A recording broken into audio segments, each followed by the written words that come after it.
There we go. Good evening, ladies and gentlemen. I'm Mary Ann Edwards, honored to be the mayor of Temecula, and I'm going to call this meeting of the Temecula City Council to order. This evening, we're going to have our invocation by Chaplain Buck Longmore, who is a retired firefighter. We're so glad to have you here. Would you please stand for the invocation and remain standing for the flag salute? Good evening. Please bow your head in prayer. Dear Heavenly Father, we thank you for today. Lord, as we come before you, we just pray for the city council members. Lord, as they have the issues which they have to decide upon for this great city, we pray that you give them wisdom and discernment in deciding these issues. And Lord, as the public comes up to address these issues, we pray that they come up with the honor and integrity that they are afforded to by the council themselves. And Lord, we also lift up our police, our firefighters, our first responders. Lord, our military, who not only have they individually made sacrifices, but their families are making sacrifices as well in this time. So Lord, we lift them up. We ask for strength and endurance in this time. And Lord, we also lift up our nation. We pray for your will with our nation, and Lord, that you just continue to bless this nation and this city. It's in Jesus Christ's name we pray. Amen. Thank you, Chaplain. Would you please join me in the flag salute? I pledge allegiance to the flag of the United States of America and to the republic for which it stands, one nation, under God, indivisible, with liberty and justice for all. Thank you. You may be seated. Good evening, Madam City Clerk. Could we have the roll call, please? Yes, Madam Mayor. Councilmember Stewart? Here. Councilmember Schwank? I'm here. Mayor Edwards? I am here. Mayor Pro Tem Ron? I'm here. And Councilmember Alexander? Here and excited. We have a couple of presentations this evening, and I'm looking out and seeing students. Hi, students. We have students from Great Oak High School and Chaparral High School. I'm going to have all of you come up at the same time just for fun. So if you want to come up, and I'll be sharing a proclamation that you will receive. And each of the two proclamations says the same thing, only substitute the name of your school. So it is National Hispanic and Latino Heritage Month from September 15th to October 15th. So you're here representing the clubs from those two high schools. So welcome to City Council. So this is a city proclamation from the city of Temecula, whereas each year Americans observe National Hispanic Latino Heritage Month from September 15th to October 15th by celebrating the histories, cultures, and contributions of American residents whose ancestors came from Spain, Mexico, the Caribbean, and Central and South America. And whereas the observation started in 1968 as Hispanic Heritage Week under President Lyndon Johnson and was expanded by President Ronald Reagan in 1988 to cover a 30-day period starting on September 15th and ending on October 15th. Whereas the observance was formally enacted into law on August 17th, 1988 on the approval of Public Law 100-402, there will be a test later, and whereas the day of September 15th is significant as it is the anniversary of independence for Latin American countries, Costa Rica, El Salvador, Guatemala, Honduras, and Nicaragua, while Mexico and Chile celebrate their independence days on September 16th and September 18th, respectively. And whereas the month-long observance is celebrated through various recognitions and activities in support of the Hispanic and Latino communities locally, statewide, nationally, and internationally, and whereas Hispanic and Latino individuals and families are an integral part of the fabric of the community and contribute to its overall economy and quality of life, Hispanic and Latino community members are represented in the public, private sector as professionals, business owners, educators, students, volunteers, veterans, and more. And whereas these contributions include those of the youth of the community, including the Latinas of Great Oak High School and Latinos Unidos of Chaparral High School.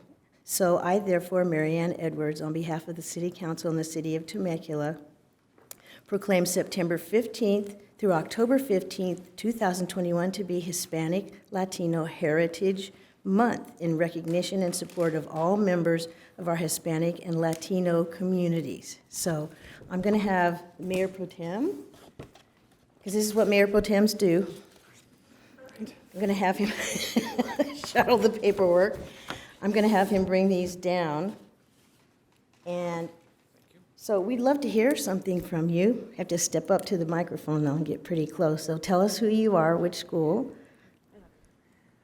Good evening. Good evening. First of all, I want to say thank you to the City of Temecula and to this council for inviting Chaparral High School and Great Oak to come here and speak about our clubs and exactly what we do to help integrate and celebrate Hispanic and Latino culture. My name is Alexia Gonzalez, and I am one of the club presidents, along with Pedro, for Chaparral's Latinos Unidos Club. In our club, our purpose is to integrate Hispanic and Latino culture by sharing, teaching, and basically just celebrating the culture that there is, not only just Mexican culture, but in all the different countries as well. Our club is very inclusive. We aim for diversity, and even if students don't know how to speak Spanish, or if they aren't from Hispanic or Latino background, we invite them to come and meet new people, to make new friends, and to even learn about different cultures that they might not even know about. This week, exactly on Thursday, we have our first community service event that is directly related to spreading and learning about Hispanic culture. Students will be making paper flowers for our Dia de los Muertos display at our campus. And so in addition to just learning and sharing about Hispanic culture, we want to provide community service for those students as well. Thank you very much. Sounds like you're very, very busy. And Great Oak High School? Hi. Sorry, let me get out my speech. That's okay. Stay really close. Good evening. I would like to start off by thanking all of you for this incredible opportunity. My name is Ava Zavala, and I'm here with Alyssa Aldez, one of my club officers. I'm a senior at Great Oak High School and president of the club Latinas of Great Oak. I created this club because I wanted to help others learn the importance of Chicano studies, art, and culture, as well as other cultures in different Hispanic countries. We also want to give back to the community by helping lower-income Chicano families by supplying them with things that they may need. It is important to me that we include service into our club because of how indispensable it is to help those who may need it. Although it is a huge part of the club, service is not the main reason for its origin. Since ethnic studies are not taught in high school, I wanted to provide a space where they could be researched and shared. I feel like myself and others have been robbed for so long, as key parts of our history have almost been hidden from us in school. I know that there are some Latinos who don't know much about their culture or its history, causing them to feel as though they can't identify with it. As I know what this can feel like, I wanted to make sure no one would have to feel that way. We strive to provide a safe environment so that individuals can feel comfortable within their culture or feel comfortable helping somebody get to that place. To me, to us, this proclamation is something that can bring light to these issues and hopefully inspire others to want to learn more about ethnic studies as well in high school. Growing up, it was hard to feel in touch with my culture, and this proclamation brings me so much joy knowing that young Latinos can see Latino involvement in this community and hopefully want to do something similar as they grow older. I also hope that by seeing what my club is trying to do with ethnic studies, high schools can begin to consider making these studies required within their curriculum, as there are so many of us who feel as though they should be taught. They are just as important as United States, world, and European history that is offered at our schools. We want to create change, and I hope that today this change can begin. Thank you again for your time, and thank you so much for this proclamation.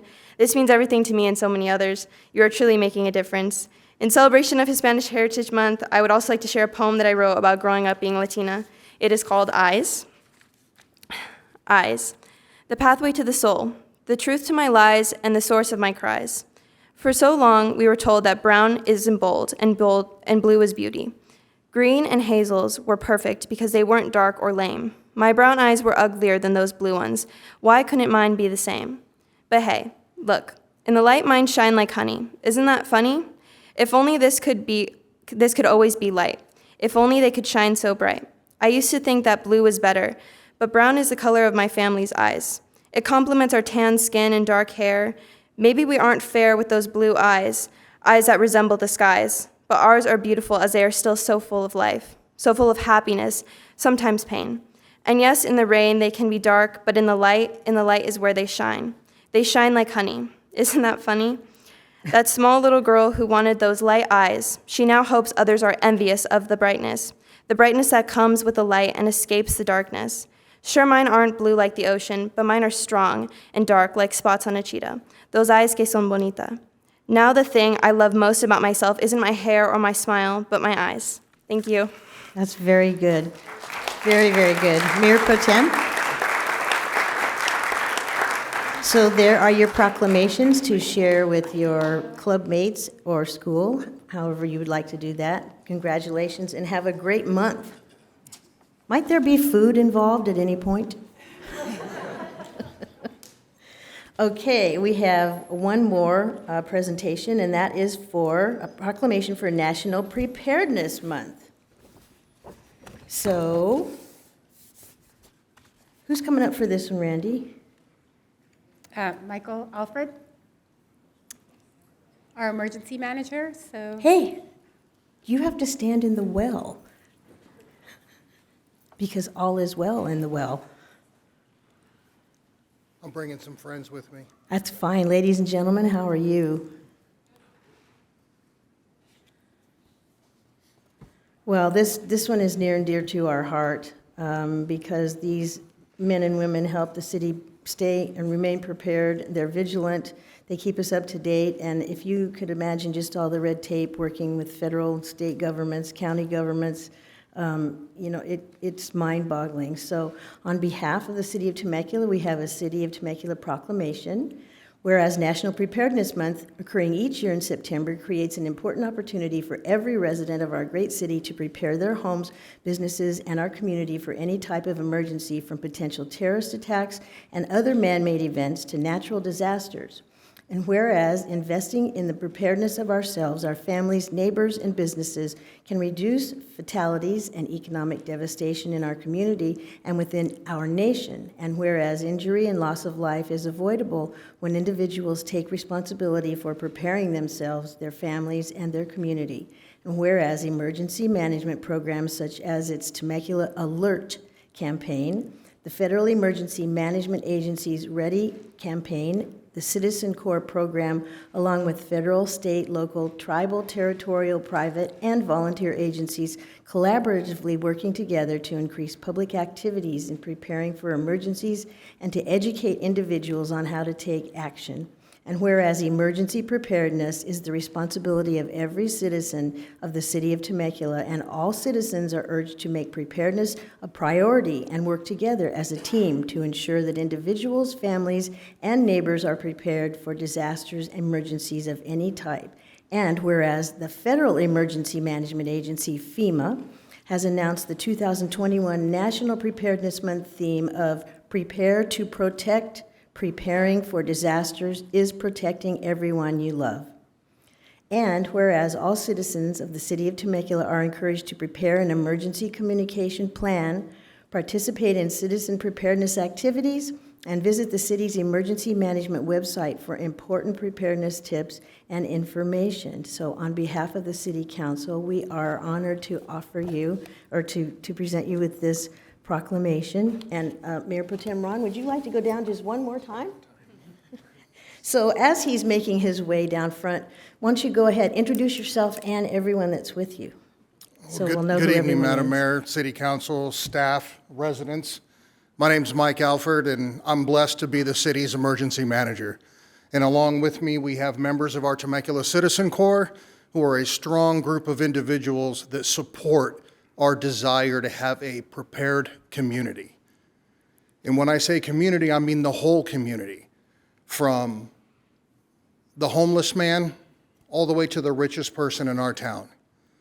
Our desire is to make sure that if something does happen, being prepared, we're part of the solution as opposed to being part of the problem. And being part of that solution means that our first responders, both police, fire, medical, all have the ability to work on what is necessary instead of having to look out for us when we can look out for ourselves, our family, and our neighbors first. And wouldn't you say, Mike, that it takes so many volunteers to make everything work and to provide communication to every neighborhood in Temecula? It's mind-boggling. It does. Yeah. And we're starting out with something small, and we're just going to continue to grow that vision every year as we progress through our lives in disaster preparedness. So are they keeping you busy, or are you keeping them busy, or both? Well, I think we're all keeping each other busy. Yeah, I think so too. So thank you on behalf of the city of Temecula. You know, volunteerism is very strong in the community, and we couldn't do it without you, clearly. So I look forward to hearing from you again. I feel safer already. And go out there and let's just say work on your friends and neighbors to join and help. And so thank you, Mike. Mayor Pro Tem has your certificate.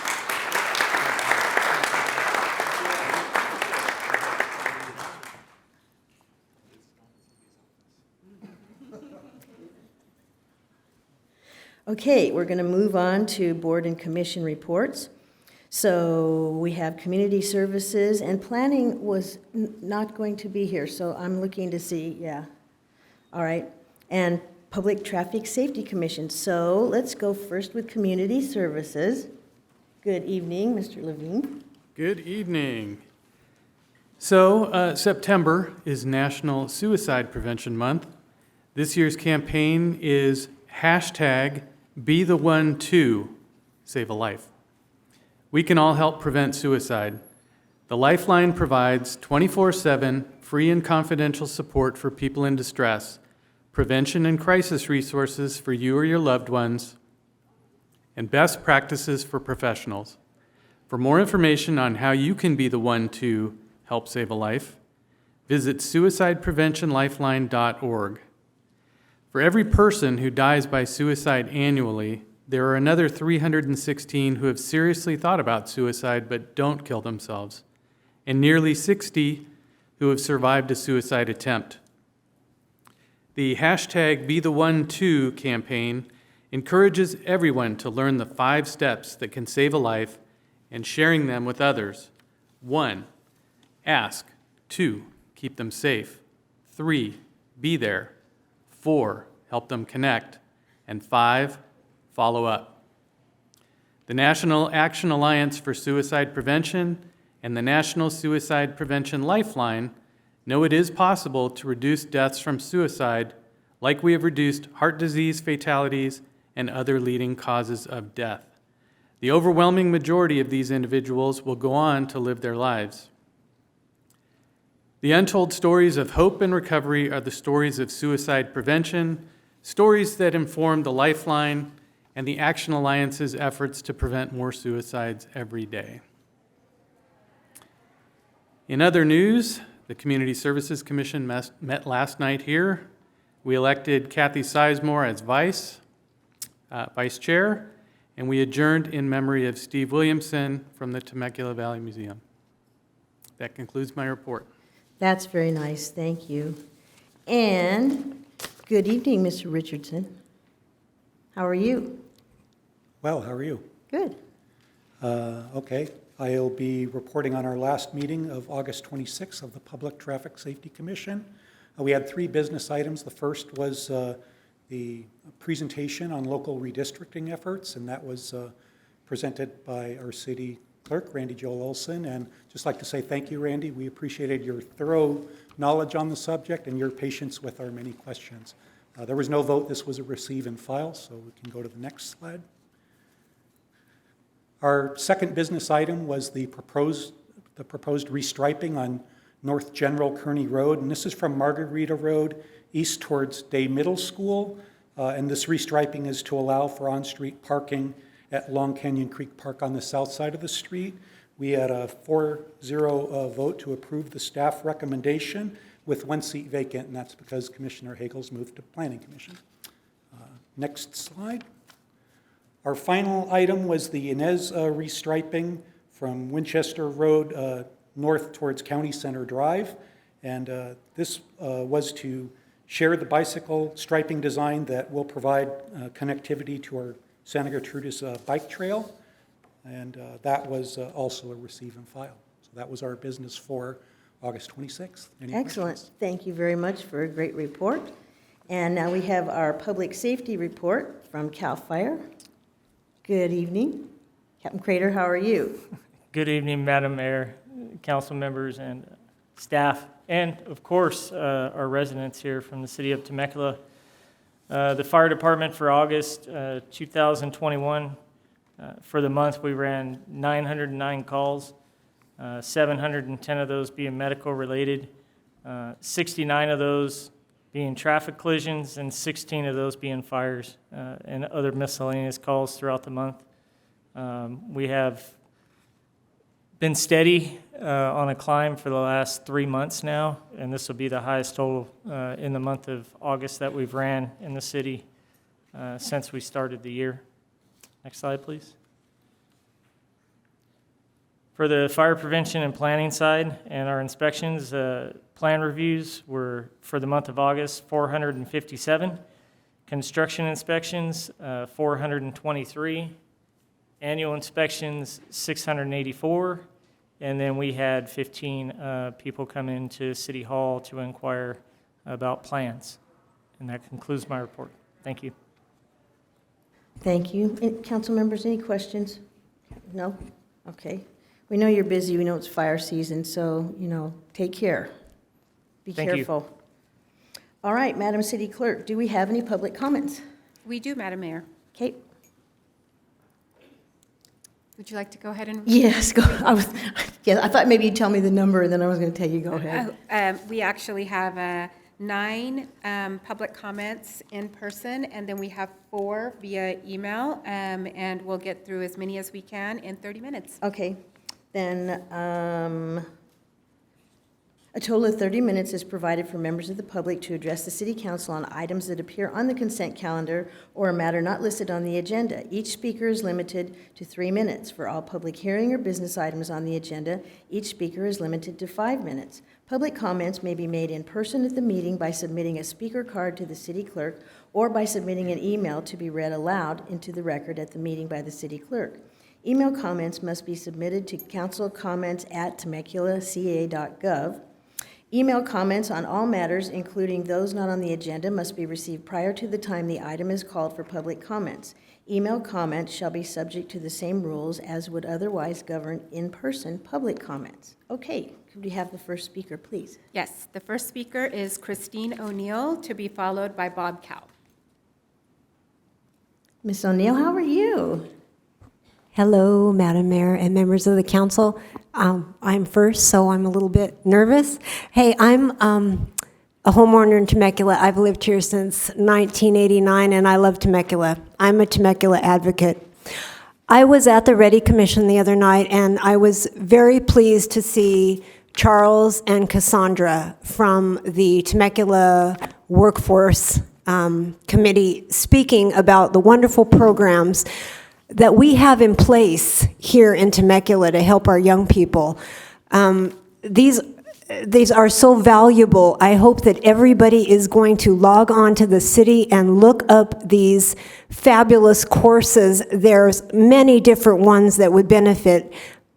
Any high schooler would find something that would benefit them. So these are programs that are in place, and I was so proud to hear them speak and to feel their passion as they went through the questions and they answered all of the questions. I'm not sure that all the people on the committee even knew that we had these resources.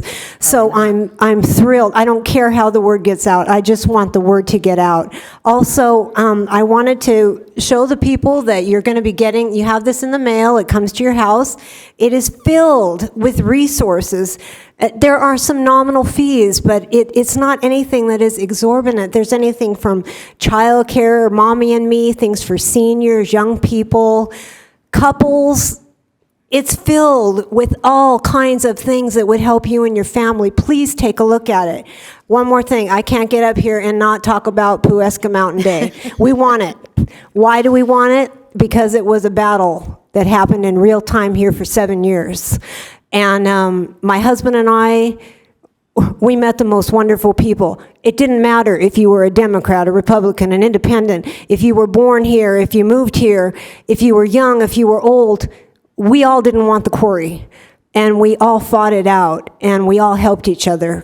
And I think it's a beautiful example of how everyone can come together and fight for a common cause and stand next to each other and go to the city of the Riverside County supervisors and stand in line for 6 hours and eat sandwiches out of a stranger's car. And we did it. So please, please have this in November. Publicize it, because this is valuable. People need to know what happened here in our beautiful city. Thank you. God bless you all. Thank you, Christine. The next speaker is Bob Cowell, to be followed by Greg Allen. Hello, and Hello, how I'd are like you? to introduce a poster. It says, "We do not discriminate," and it's based on what's coming, or possibly coming, is forced vaccinations. The sheriff, however, has said he will not do that to the sheriff's department. However, if your business wants this in there, it will say, "We do not discriminate against any customer based on religion, sex, race, disability, age, genetic information, unvaccinated or vaccinated. All customers who wish to patronize are welcome in our establishment." And so I have these in hand, and any business that wants them, actually our group will tend to go to those businesses rather than ones that don't have this in them. So it's all about mandates, and we believe in freedom. So thank you very much. Thank you.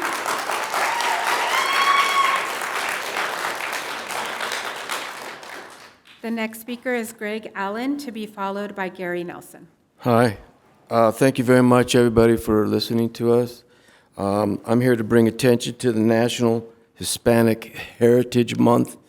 I'm wearing a shirt who was Robert Rose's Border Patrol agent who gave his life to protect our borders. And I know I was at the Ready Commission. I noticed there was a large terminology that was floating around, global citizens. That's what they were calling the people that they were helping. I don't know what's wrong with American citizens. Why do they gotta say global citizens? Okay, I'm not happy about that. And and these people that we are helping, I think the first people we need to help are foster children in our own school system. They're easy to find. They go home to a mother and father that's not theirs, and it's uncomfortable for them to get through school, and it's a barrier for them. And I think there's plenty there to help. If we're going to help some, they should be first on our list, regardless if they're Latino or whatever. Anyway, helping undocumented children or illegal aliens in these programs makes a mockery of this man's life, who put his life down to protect the border. He was an immigrant from Mexico. He only wanted to serve America and serve Americans, thanking them for taking him in.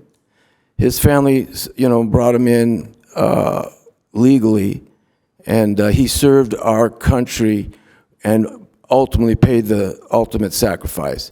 And during this time of 9/11, where people have given their lives serving, I thought bringing attention to ICE Border Patrol agent Robert Rosas during Hispanic Heritage Month was just so appropriate, okay? Again, I protest this terminology, global citizen, if my taxes are supporting it. And by the way, I write a check to the city of Temecula because I have an allied health degree and a small business that I do business here in Temecula. So I consider myself a very strong constituent of Temecula. And I prefer that we really help the people in our schools that are foster children. It's overwhelming how many there are. And I don't want to help people unless they're citizens and want to say that they are American citizens. Okay? Thank you, Mr. Allen. The next speaker is Gary Nelson, to be followed by Melanie Price. Mary Ann's familiar with this, but the rest of you may not be. I have two students that are at River Springs Charter School. first day of school. You may have seen them on CBS News, NBC, Inside Edition, Fox News, Fox 11.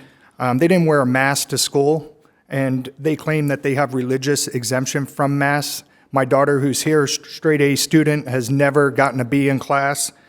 She cited Leviticus 13, Genesis, and the school said that we do not acknowledge religious exemptions. They put the school on lockdown. They never called the parents. They actually called 911, as you may have seen on Tucker Carlson. When I finally arrived, because my son said, hey, the sheriff's talking to Victoria, I got out of the car. The principal said, we're about to call CPS. The reason why City Council needs to get involved is because the school asked me what religion. I said Protestant. They laughed and said, send an email request. I then said, well, if I said Muslim or Jewish or a minority group, would you take me more seriously? And they did not respond. I'm asking the Ready Commission to get involved. Okay, I wrote an email, a long email to Marianne Edwards the night that this happened, the first day of school on August 19th. It's a very long email. The email starts, Marianne, as my city councilwoman, I live in Crown Hill, I can really use your help. Long email ends with, will you help us? We need you more than ever. Never got a response. Thank you, city councilwoman. I have to ask myself, what is the Ready Commission? This is clearly, I said Protestant, and they said we do not allow it, okay? Marianne Edwards and I had a great relationship until this day in April when I sent Marianne an email, and she always responded to my emails up until this email that I sent to Marianne Edwards on April when I was going to Calvary Chapel Bible Fellowship. I said, hi, Marianne, please share this with Mrs. Alexander and anyone else who may be interested. My family, our community, my church, which was Calvary Chapel Bible Fellowship, and I all stand with Jessica Alexander. She was voted into office by the people, and the entire Temecula community expects her to serve her term. We love her, we appreciate her, and again, we stand with her. Ever since I wrote that to Marianne, I didn't realize that there was strife between them. I have never gotten a response from her ever since on any community issue, okay, which I think is absolutely ridiculous. My wife then told me, hey, I think she goes to 412 Church. Why don't you email the pastor? I emailed the pastor because I found his email on the website. He forwarded, and then I got an email from Jessica, which, by the way, in the last my entire life, this is my second time seeing her. I've only met her one time because we ran into each other. Jessica wrote me May 7th, good afternoon, Gary. I first would like to thank you for your kind. She writes to me saying, hey, thank you for your support. Okay, whatever the beef is with you and Jessica, please don't associate her with me other than our fellowship with Jesus, which we are both Christians. But other than that, I need your help, okay? This is a school issue, or abolish the Ready Commission. My time's up. So, Gary, it's specify it's not a Temecula Valley Unified School. They are not, no. It's River Springs Charter, right? River Springs Charter School is not part of TVUSD. Okay. They get to make up their own rules for what they say, okay? They said that they do not allow religious exemptions, which is clearly against the law. Okay, if they don't allow religious exemptions, then why ask me what religion? They wanted to see what religion because they wanted to see if they could check the box. When I said Protestant, I gave the wrong answer. And Marianne, I sent you a long email. Can I leave this for her? I mean, she's already got it. You should have. I did follow up with staff, so, Okay. and I can talk to you later about it too. Well, it'd be nice if if the Ready Commission doesn't want to help me, just say the Ready Commission will not help. But when I read on the City of Temecula website what the Ready Commission is for, this is perfect. This is a community issue. I need you to stand up. I asked you extremely nicely. As my city councilwoman, I can really use your help. I'm pleading with you. So, will you Gary, help us? We need you more than ever. Your time Please. is up. I'll talk to you about this. And Jessica and I did meet. I did share your email, and we met about it in her office. So just to clarify. So thank you. The next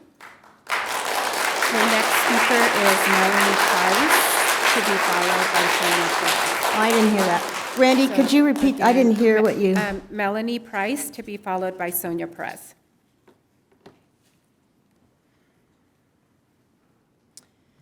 I am here to support the Nelson family.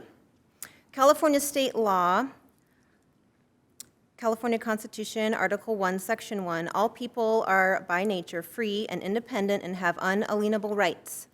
Among these are enjoying and defending the life and liberty of all of us and pursuing and obtaining safety, happiness, and privacy. Therefore, attempting to deny a student from acquiring and maintaining equal education from their peers, with equal treatment, as they have a right to enjoy, is unlawful and a violation of constitutional liberties. California Constitution, Article 1, Section 2, every person may freely speak. A law may not restrain or abridge any part of speech. Muzzling one's face with a mask does not allow for one to speak freely, and it abridges freedom of speech. California Constitution, Article 1, Section 4, free exercise and enjoyment of religious expression without discrimination.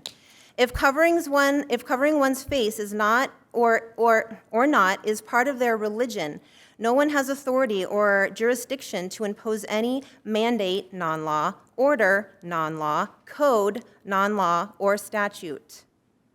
We the people, men, women, and our minor offspring property have the natural, God-given, and constitutionally protected rights to breathe, as God intended us, fresh oxygen instead of our detox breath. There are health implications. California Business Code and Professionals Code 2052, practicing medicine without a license. No emergency order supersedes established law. Any health order related to mask wearing or shot receiving, I will add, is unlawful and unenforceable by law. California Civil Code 52.1, Tom Bain Act, protects personal rights and carries $25,000 fine for each violation. If any person, we are living, breathing men and women, we are not people, we are not a person, we are not a citizen, we are not a resident. We are American nationals, we are standing on the land, we are living, breathing, and we have blood. We are not corporate entities. We are not our all caps name written on a piece of paper. We are not our social security number. We are the living, breathing men and women of the land. I have one more. This is 21 U.S. Code Section 306 BBB-3. Authorization for medical products for use in emergencies. No emergency use authorized medical devices can be mandated. This includes but is not limited to all masks, all COVID-19 shots, and any other form of face covering. Also, PCR and any other type of testing. Instead, we have the option to accept or refuse all products, and that is required to have that freedom. Thank you. You're welcome.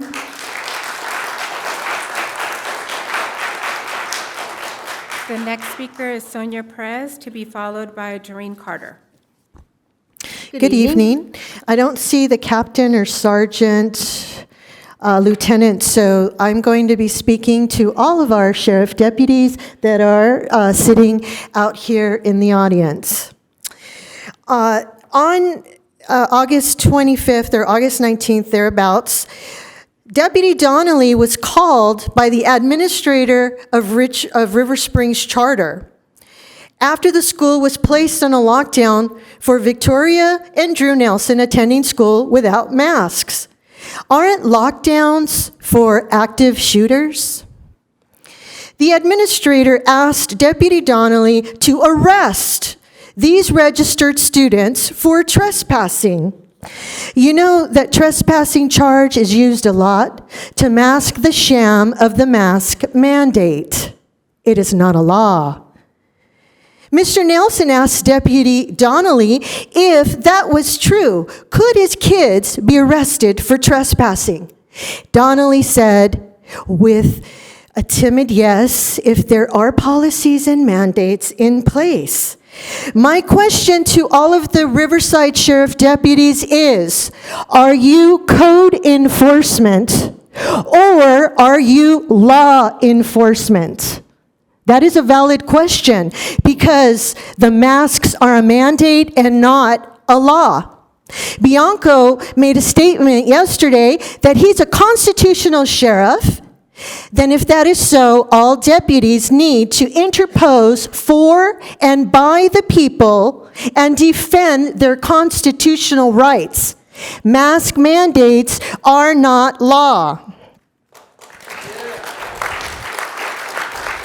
Now, the race, equity, diversity, and inclusion, Tiffany is not here, but I want to know, where were the commissioners of the Ready team when Gary Nelson, who is a resident of Temecula, had his children discriminated for religious exemption and medical. That is both a discrimination. Where were they? Their First Amendment and 14th Amendment rights were violated. You know, the Equal Protection Act, the equality provision. Gary's a Temecula resident, and his children, Victoria and Drew, they are students of these schools. So where were the Ready Commission? You said that equality is for all people. Is it really? Marianne Edwards, you wanted to keep that name for the Ready Commission. That's religious discrimination. Where were they? They need to do their job. If you're going to keep them and we're going to be paying for their positions, then they need to do their job. Good day. The next speaker is Doreen Carter, to be followed by Dariobianchi. Who remembers tar and feathering? Could you please step up to the podium so we can get you on the microphone, please?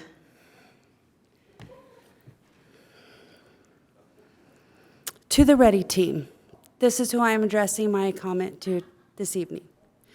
I am Deneen Carter and my family. All those men, please pray for me. Back there. Have lived in this valley since 1994. And I just want to know what the Ready Commission plans on doing to stand up for Christians in this community. 2 children have been expelled from school for standing up for their religious convictions. How are you not concerned? Is this an issue for why the Ready Commission was established? Ready. Race, equity, diversity, and inclusion. Does this not warrant your support? Hello? A head nod, a no, a shrug? Okay. I ask because I have religious convictions to mass mandates as well. I know it is satanic in practice, not to mention a total health risk to the wearer. Why mask anyway? Masks make you sick. You're not masked here today. Oh, one lady.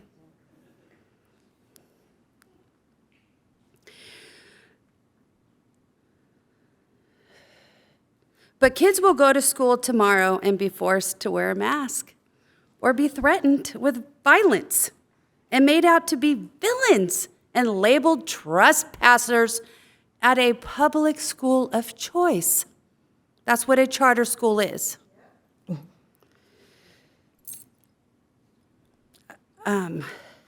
Please care. I've already taken my kids out of public school because I have zero faith in anybody running these communities anymore, especially in California. I've lived here my whole life.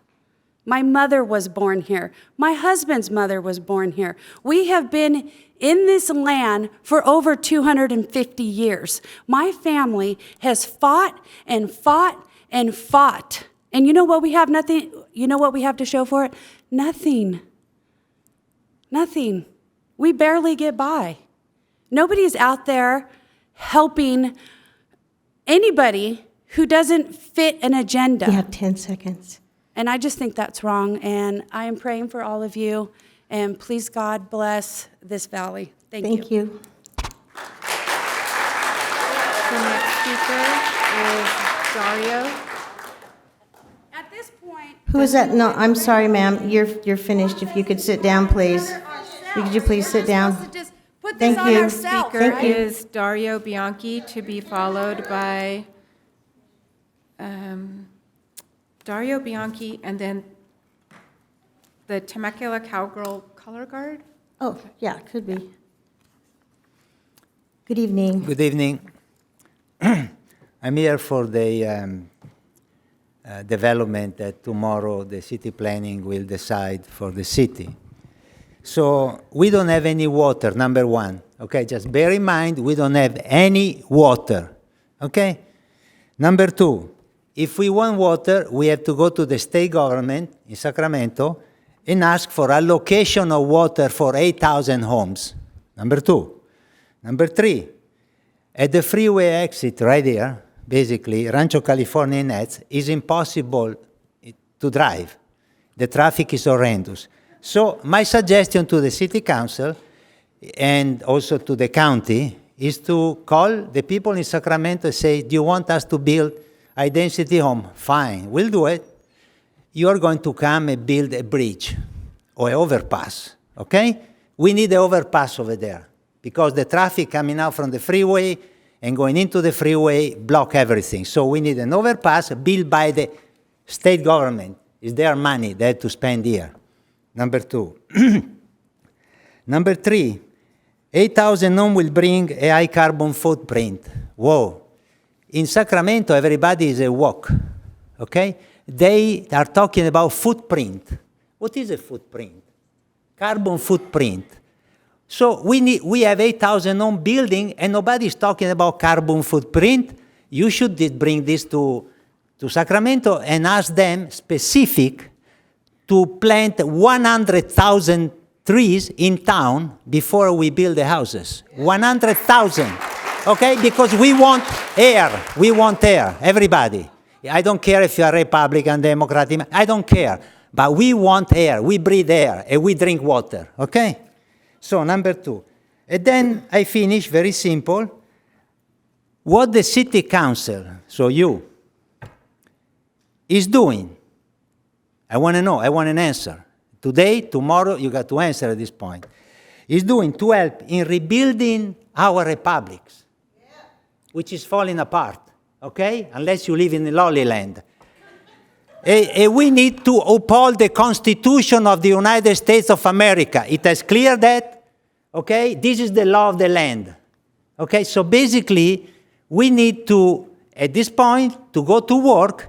And if you want to build 8,000 homes here, you go to Sacramento and ask exactly what I say. Very simple. Water allocation, because I have already received a notice from the water district telling me that we are in drought, okay? And my rate is going to go up twice, okay? Which I have a drip irrigation everywhere, try to keep my little house going. So basically, this is a fact. Okay, so I'm not inventing something that's political. This is water and air. Okay, I hope everybody understands that. Thank you. Thank you.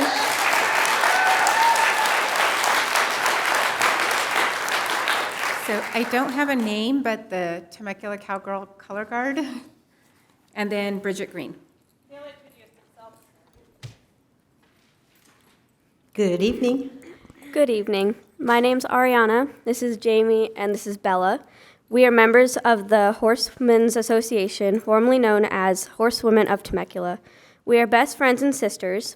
We live in Temecula Valley wine country and attend school and work in Temecula. We live to ride horses. We would like to comment on item number 22 of the agenda, specifically the Santa Electric Light Parade. First and foremost, we are so excited that the city is considering a Santa's Electric Light Parade for this holiday season. It has been the official kickoff to my family's holiday festivities since I was a little kid. I have been lucky to ride in this parade for the past 5 years. Jamie, normally we would have you speak at the time that we get to the agenda item, but since you're already doing it, you can go ahead. Okay. We've read the two possible recommendations for the parade. Recommendation A restricts participants to a walking parade only. Due to the pandemic, temporary dining patios line Front Street on both sides. This creates a very narrow parade route.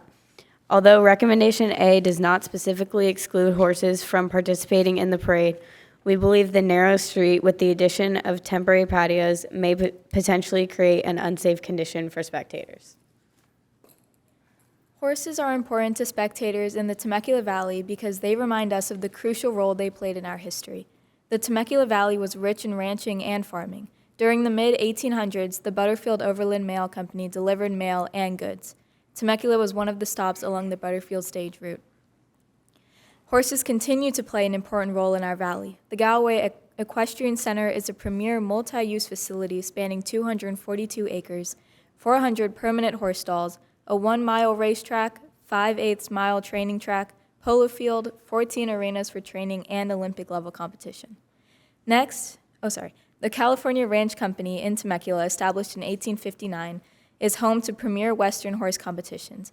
It is considered to be one of the #1 locations for horse shows and events in California. Next, the Riverside County Sheriff's Department recently formed a mounted enforcement detail, a group of sworn officers assigned to patrol on horseback throughout Riverside County. Recommendation B of the agenda report moves the parade route to Jefferson Avenue. There are no temporary dining patios along this portion of the route. The street is 71 feet wide. By moving the parade to Jefferson Avenue, spectators and participants would have more room to safety distance and to provide the community with a traditional parade with floats, motorized vehicles, and our beautiful horses. Thank you for your time. Thank you, great job. And we will be discussing those when we get to item 22. And actually, Bridget Green, I noticed that you have mentioned item number 24 under the housing item, so we can call you up at that time, unless. Okay. Okay, yeah, you've marked both public comment and agenda item number 24. Okay, go ahead and come on up. Well, welcome. Not sure if I can read this, but I will try the email later because my time may run out. I'm putting on the notepad that I'm not against housing. And I made some notes last time, but I wasn't called on housing the last time. So now I'm not that ready for it, and I've had a long day. I'm actually in a unit that is affordable housing. I've waited for 5 years, and I was called on 2 years ago on that same unit, but they changed their mind, and I wasn't eligible at the time, or they had no room for me. I applied at 9 units in 3 counties over the last 5 years. The state, I found out recently, has changed the laws where someone that wants to build a unit with their home or an attachment, they can then rent it out or house their loved ones. I'm not fortunate to that, so I had to keep working. My age is above 75, and I'm on disability, but I've been able to work and survive and rent rooms. Now, a lot of people can do that, but not everybody is able to do that because of other things. And where I live now, there's at least 9 ethnic people from different countries, and we all get along just fine. Some of them have homeless people come in and supply alcohol, for instance. So there's a lot of problems with that, whether it's seniors or not seniors. The units have garages, and I want to warn you, on the garages, most of them are using it for storage. So all the cars are all over the place, parked everywhere on a side street, an end unit, and then sometimes there's homeless people hanging out there too, so the police has an extra job to keep that clear. And the parking, rules are like, 3 days or something, or 5 days a week where they can park there. So there's one unit, for instance, where this person has been in the hospital 3 times. The helper that's homeless has 3 cars, and he keeps sneaking in. Even though it's secure, someone lets him in to supply the alcohol. So if you decide to think about having housing, which you're going to have to do, it may be useful to, in the future, I can speak to Brandon, but he says they're not really that interested in this information because you have to do the housing. I understand that, but I think maybe you could change it to say, we need this much space, or we need those kind of rules, or we need housing for so-and-so or not. Anyway, Section 8 is a whole different thing. It doesn't have anything to do with affordable housing, and that's the biggest problem. It takes at least 5 years, and they have rules about when you get an affordable unit versus Section 8, and they only use the Section 8 voucher for certain units. So you get a voucher, but you can't find a unit. That happened to me, so that's a problem too. So there's so many different things going wrong, and yet I know of a case where if you live in a certain part of the city where there's more, say, Farsi people or more areas where there's more maybe Afghanistanis or Mexicans. And I've applied in Lake Elsinore, and I was refused. They totally ignored my application, never called me back, and I actually wrote to management and asked them why they didn't reply to me and what was wrong about, the fact that I applied there. And they said, well, we'll do the research, and they did the research, and their excuse was that I didn't fill the application completely full or understandable. Usually when you fill something out, they send it back to you and they say they want more information. So they ignored that. So it has to do with who runs the show. That's all I can tell you. And that's the problem. We don't know. There's a unit right now that's available for the last 8 months and no one's been moved in. That's really tragic. I waited an extra 2 years, and then they check your finances. You have to turn in bank reports. It gets super complicated. So if someone doesn't speak the language, I'd hate to even be in their shoes. I've been helping a lady right now who's disabled. She's 62. Her family is military, but she doesn't live on the East Coast, and she can't find anything. She's going to be homeless pretty soon, and she tried to reach out, and she couldn't get any answers from anyone. So the homeless problem is huge, and I know that, but at the same time, when you go into a unit, you have to be able to afford it. So the lowest cost is maybe— You have 15 seconds. Okay, $500. If you don't qualify, you have to have an earning of $14,000 a year. So I'm below that. So I had to kind of say, I work so I can make up the money. So there's a lot of issues with the ability to even qualify to get into an affordable housing unit. So there's a lot of different aspects of it, and if they want any questions or any future, I'll send another email, okay? Thank you. I'm sorry I was kind of off the, random, but You did it in the amount of time. I tried. Okay, thank you. Have a good day. The last speaker is Virginia Rickets, and Madam Mayor, this will be our last speaker, and that'll cover the 30 minutes. Okay. Virginia, I heard Virginia.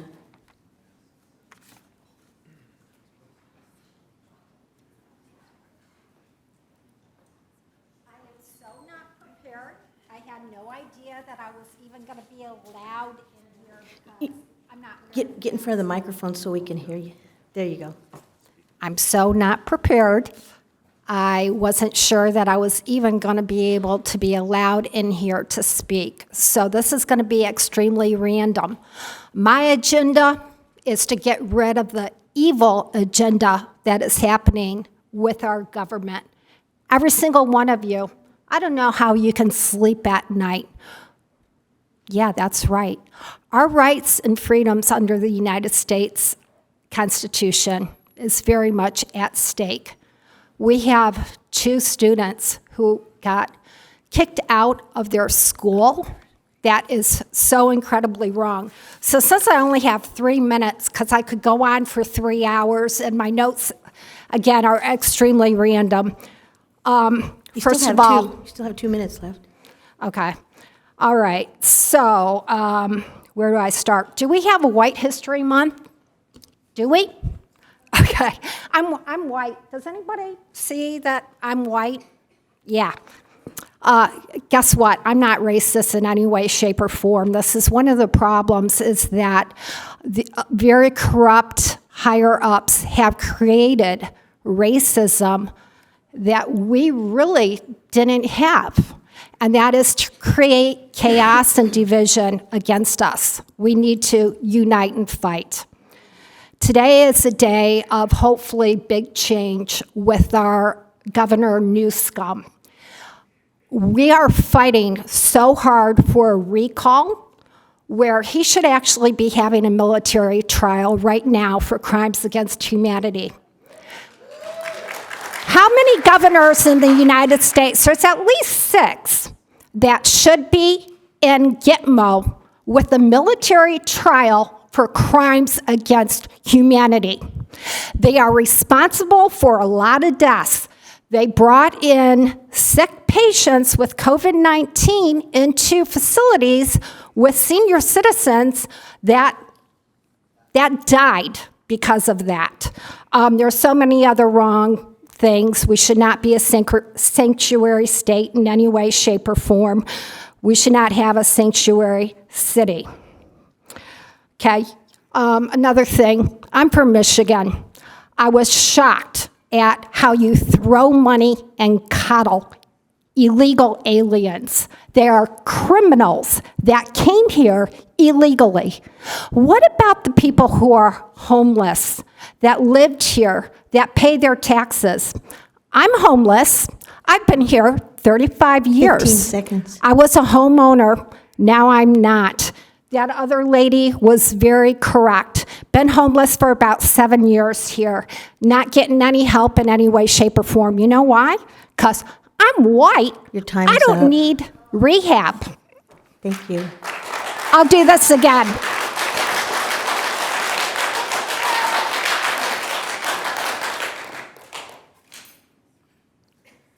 That was the last one, and we're at 30 minutes. Peter, could I put you on the spot here just for a second?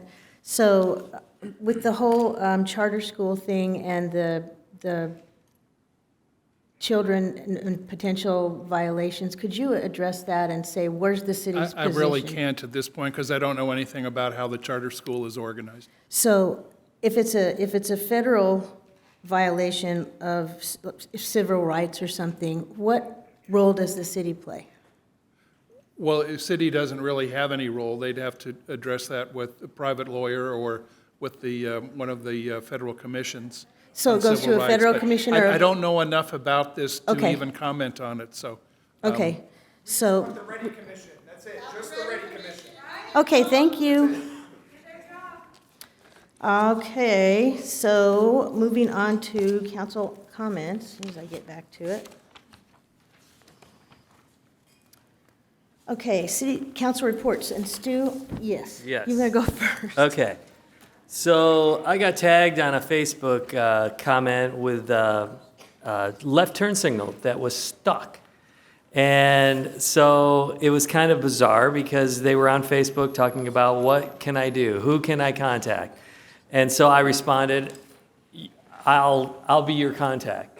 So I emailed Pat over there. He fixed it was a bad sensor.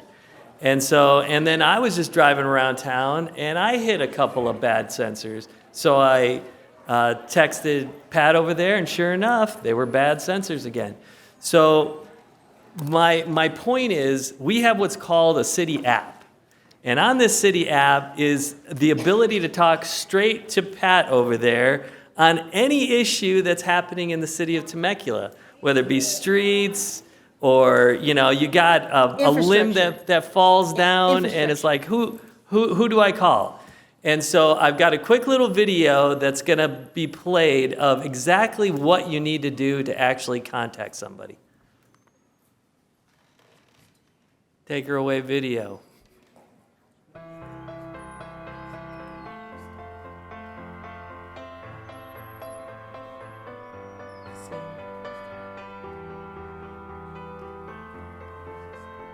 I do too.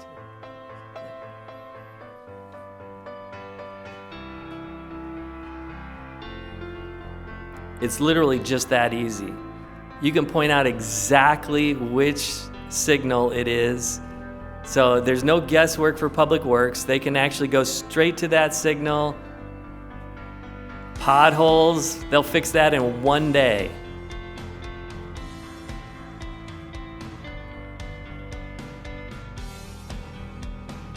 This is the best thing that the city has done in a very, very long time.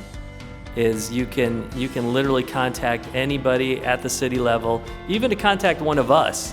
There's a pull down for city government, so you can email us directly from this app without even looking through a city website or going to some long drawn out trying to figure out how to get to somebody. You can talk to the city manager with just a quick little click.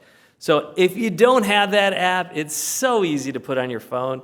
Do it, because then you don't have to go on Facebook and say, who do I talk to? Because you're going to talk directly to the person who's going to fix it. That's my first thing. Second thing is we are starting a financial literacy series. So that's something when I own barbershops, so I have customers sitting in my chair all the time. And it's amazing how many people are not prepared for retirement, or even understand how to budget, or even understand that they gotta, if there's a financial crisis, how do I get through this?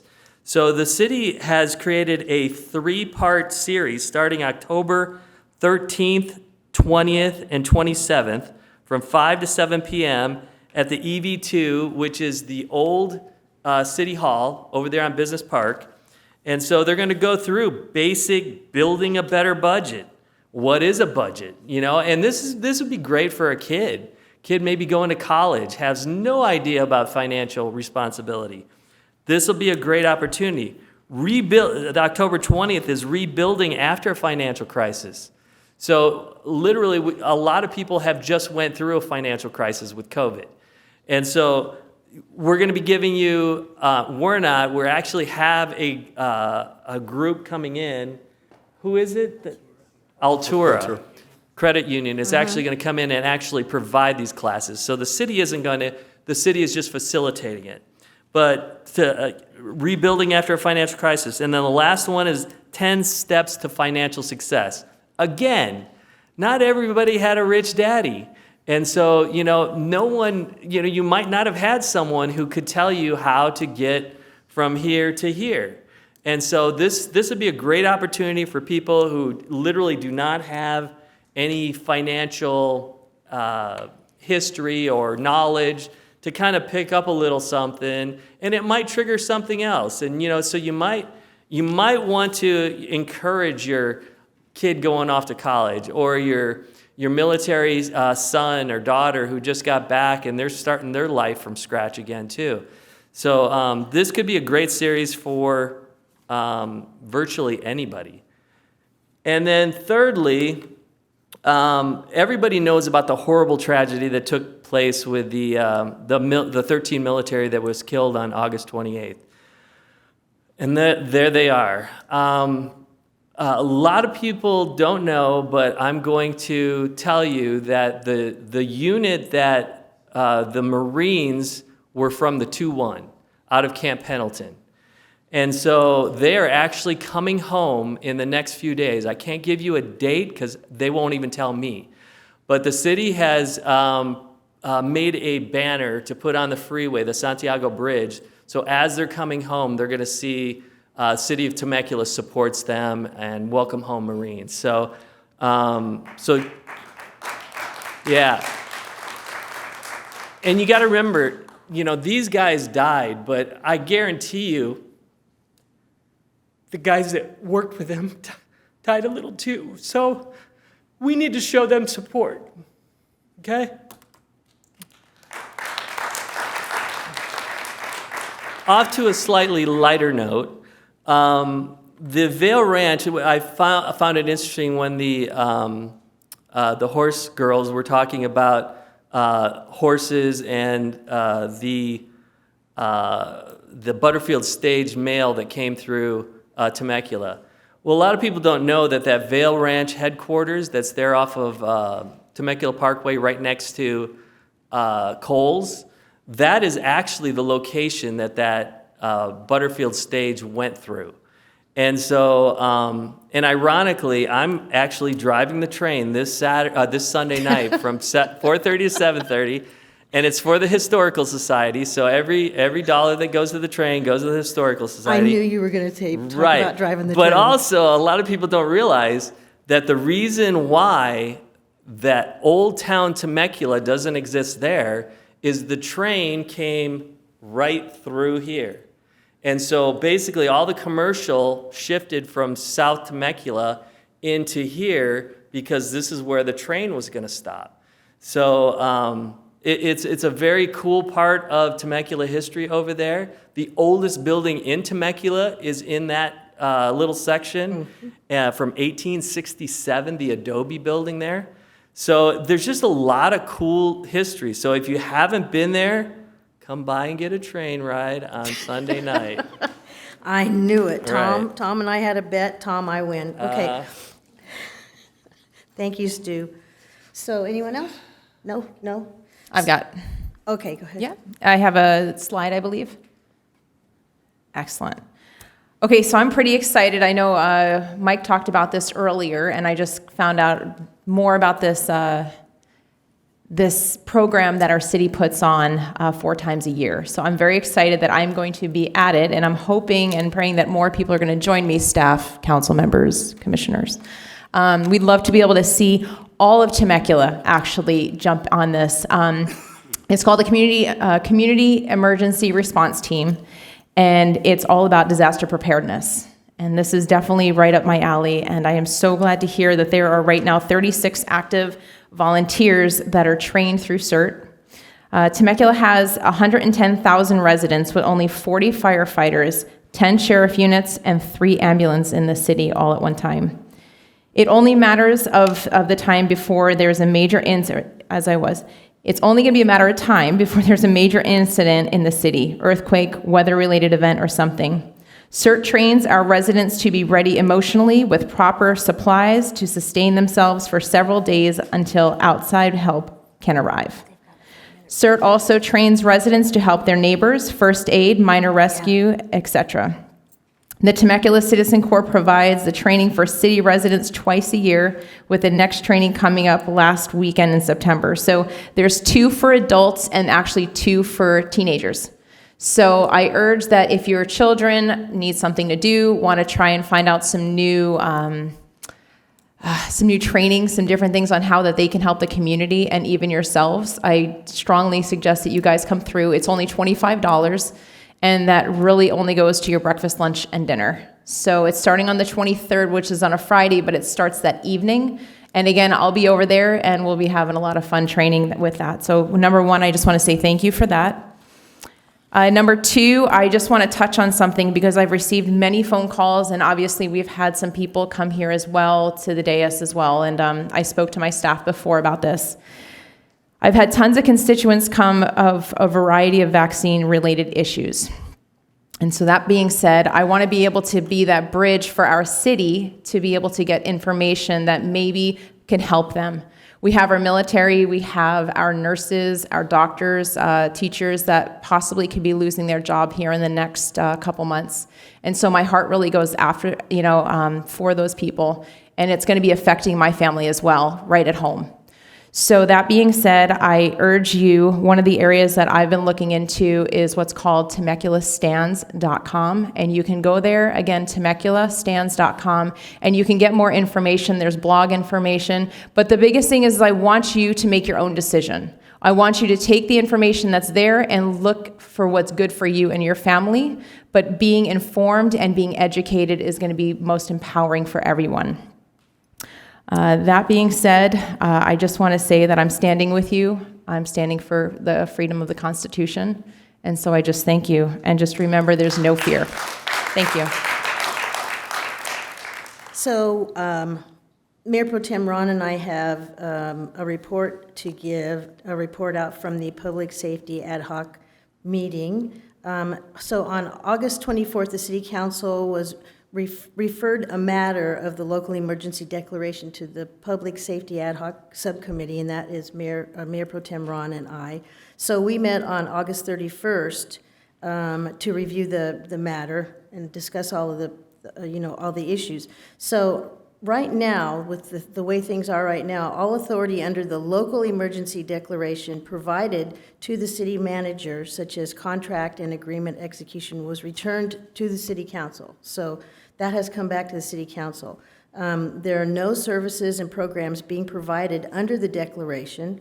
Public meetings are also being held in person now, and then financial reimbursement is not dependent on that declaration. So there are no current restrictions or mandates at the moment through the local declaration on private business, retail, or restaurants.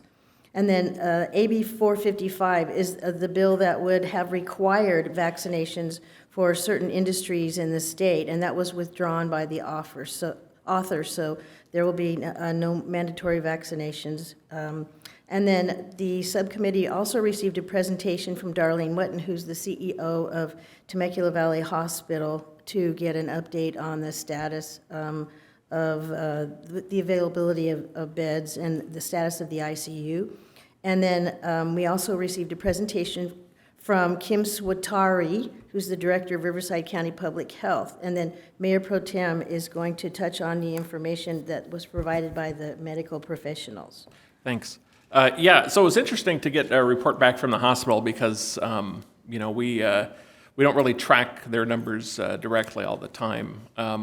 When we did meet with them a couple of weeks ago, their utilization was above 110%, which meant that they're way over capacity. Over, 68%, I think, at that time of the cases were COVID-related. The rest were other cases. The interesting part of this conversation that we had with them was, you know, a lot of folks were uncomfortable going to the hospital over the past year, and so you're seeing this sort of uptick in folks now going to the hospital. And the unfortunate thing that we've seen a lot of is a lot of the care and treatment that folks sort of put into deferment over the last 18 months or so are now much more acute cases. The positivity rate in testing at that time was over 10%, 10.4% for the county. The positivity rate has been dropping steadily. A week or so ago, it was 9.4. Now it's in the upper 8s, I believe. So we're trending down. So that's the good news, right? So we're starting to see that. The county public health officer, you know, provided us with a good overview of what is going on right now in the county. And so we asked a bunch of questions about, you know, the emergency order. Do we, cancel the emergency order at this point? How do we, you know, what are our options available to us? And what is the county doing? And what are other cities in the county doing as well? One of the issues, of course, is that things are constantly changing up and down, and it's been fairly unpredictable. The county has kept all orders in place, but they're continually reviewing the orders to make sure they're still up to date and relevant. Generally, cities are tying their local orders to the county order, as public health officers are at the county level, not the city level. We don't actually have the public health agency. And so they're not aware of any cities within Riverside County that have rescinded local orders at this time. The subcommittee, we asked both Darlene and Kim, we said, look, let's just keep up on this, right? The minute we're able to, you know, roll things back, we'd like to. But, you know, interesting in our conversations, you know, Mary Ann mentioned this earlier, is that we've pretty much rolled back everything that's part of that order anyway, right? The only things that you know, we still have is the ability to basically, you know, give the city manager more authority to spend money if we're not able to meet in person, right? But we're meeting in person, so, you know, it kind of doesn't have its bearing anymore. The other good news is there's no financial impact to the city or the businesses with this in place. There's no relationship with our emergency order and any state or federal mandates. And you know, like I say, things are going to continue changing. So we're going to have a very tight relationship, as we always have with the hospital and the county. This is just a discussion item, so there's no real action to take on it. But we do hope to bring this back as soon as we get word from County Public Health and the hospital that we have conditions that are appropriate to roll back all the emergency orders. But in the meantime, you know, kind of the bottom line, I think, in the meeting was that it's kind of a zero-sum game. With it in place right now, it doesn't do anything. It doesn't change anything for us, local businesses or mandates, because we don't do any of that.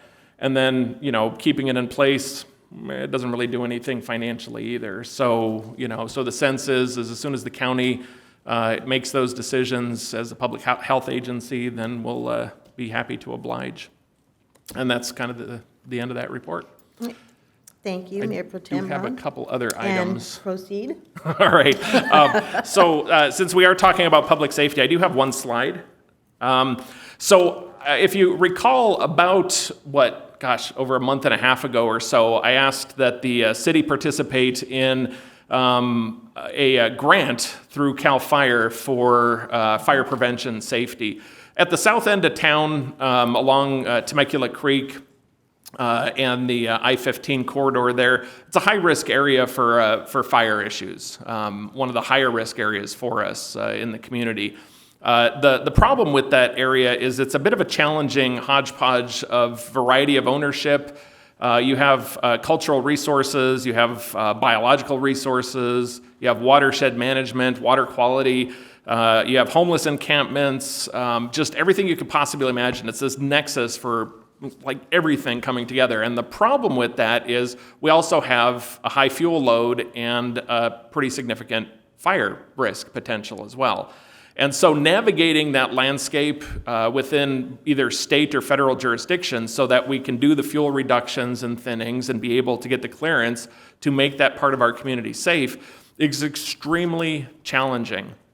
And so what we did is we actually wrote a grant to address that. This is not a unique issue just to the city of Temecula. You know, you hear all over the state all the opportunities that communities are trying to do to reduce fuels and increase their protection standards. But these same issues exist there as well. And unfortunately, there's no real good playbook to navigate that. So the grant we wrote is actually exactly that. It's to help develop that sort of playbook, if you will, to be able to address the cultural resources, the water quality issues, Riverside County flood protection, U.S. Fish and Wildlife Service, California Fish and Wildlife, all of that, the homeless encampments, the public safety risk, the flood risk potential, just everything in one cohesive plan so that we can go in there and actually do the fuel reduction that's needed and get the clearance. And so I'm pretty excited to say that we actually received that grant. It's a 3-year project, $378,000 from the state of California to do what, you know, I understand is the first of its kind in the state of California to bring together a cohesive strategy. So very proud of that opportunity. I was happy to help write some of that grant. I wanted to thank, in particular, Betsy Lowry, who worked into the wee hours of the morning the day before to get everything prepared. I also wanted to thank folks in Luke's shop and others in generating all the GIS data. This was not an easy, why don't they give out a lot of these? Because these are extremely challenging grants to write, and the burden on the analysis to be able to demonstrate the need is really incredible. And so staff did an outstanding job pulling together a really top-notch grant, and so I'm glad to see that move forward. Now, the pictures I have in here, quickly, these are folks from Austin Fire Department down in Texas. And one of the things that I want to dovetail into this is, you know, CAL FIRE is our fire department. They have some of the best training in the world when it comes to wildfire and fires in the urban interface. Folks like Austin Fire are only now starting to get training to deal with wildland fire, believe it or not. And so I was able to participate with these folks down there earlier this summer, and they did this great training program. But the thing I want to bring back to the city, and I'd like to work with staff and our fire chief on, is the idea of doing these trainings within our communities. And since we're planning for fire risk in the south part of Temecula, I'd like to talk about bringing this training program.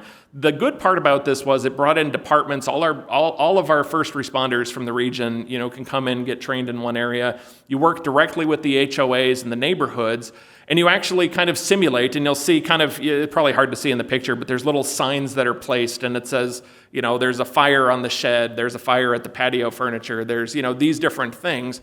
And folks spend a couple days in the classroom learning how to deal with wildland urban interface fire, and then they go out to the neighborhoods.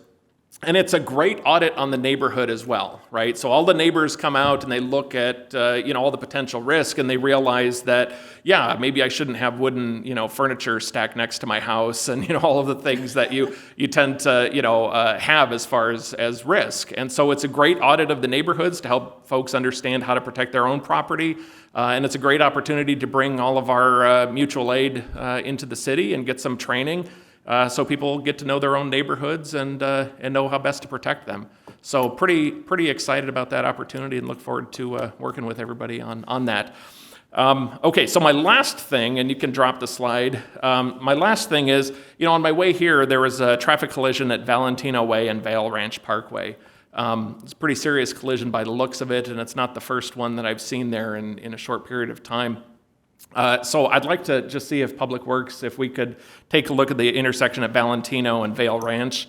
That whole circle around Red Hawk has, you know, either stop signs or four-way stops or traffic lights. And I'd like maybe to kick it to traffic safety to take a look at. That intersection's received a number of TCs recently, and they've been pretty severe. And I'd like to figure out what's going on in that intersection. What can we do to ensure that doesn't continue to happen? And it's probably too close to put in a lighted signal, but maybe a four-way stop there is appropriate at this point. So I'd appreciate a report back on that if you can. Thank you. That's all. Okay, we are going to move on to the consent calendar. All matters listed under consent calendar are considered to be routine, and all will be enacted by one roll call vote. There will be no discussion of these items unless members of the City Council request specific items be removed from the consent calendar for separate action. Number 1, waive reading of standard ordinances and resolutions. Number 2, approve action minutes of August 24th, 2021. Number 3, approve list of demands. Number 4, approve City Treasurer's report as of June 30th, 2021. Number 5, approve financial statements for the third quarter ended March 31st, 2021. Number 6, adopt a resolution acknowledging receipt of annual inspection report pursuant to Senate Bill 1205. Number 7, approve the sponsorship agreement with Inland Valley Business and Community Foundation, DBA TEDx for TEDx Temecula at the request of subcommittee members Edwards and Stewart.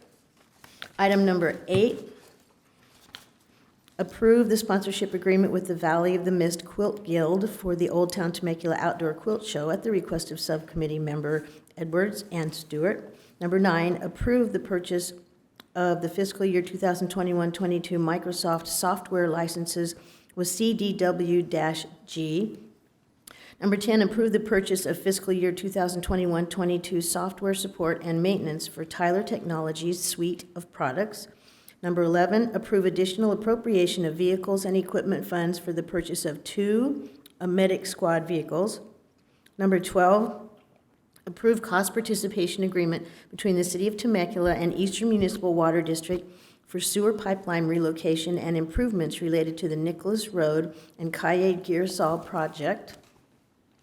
Number 13, award construction contract to JFL Electric, Inc. for fiber optic communication system, upgrade PW 18-05.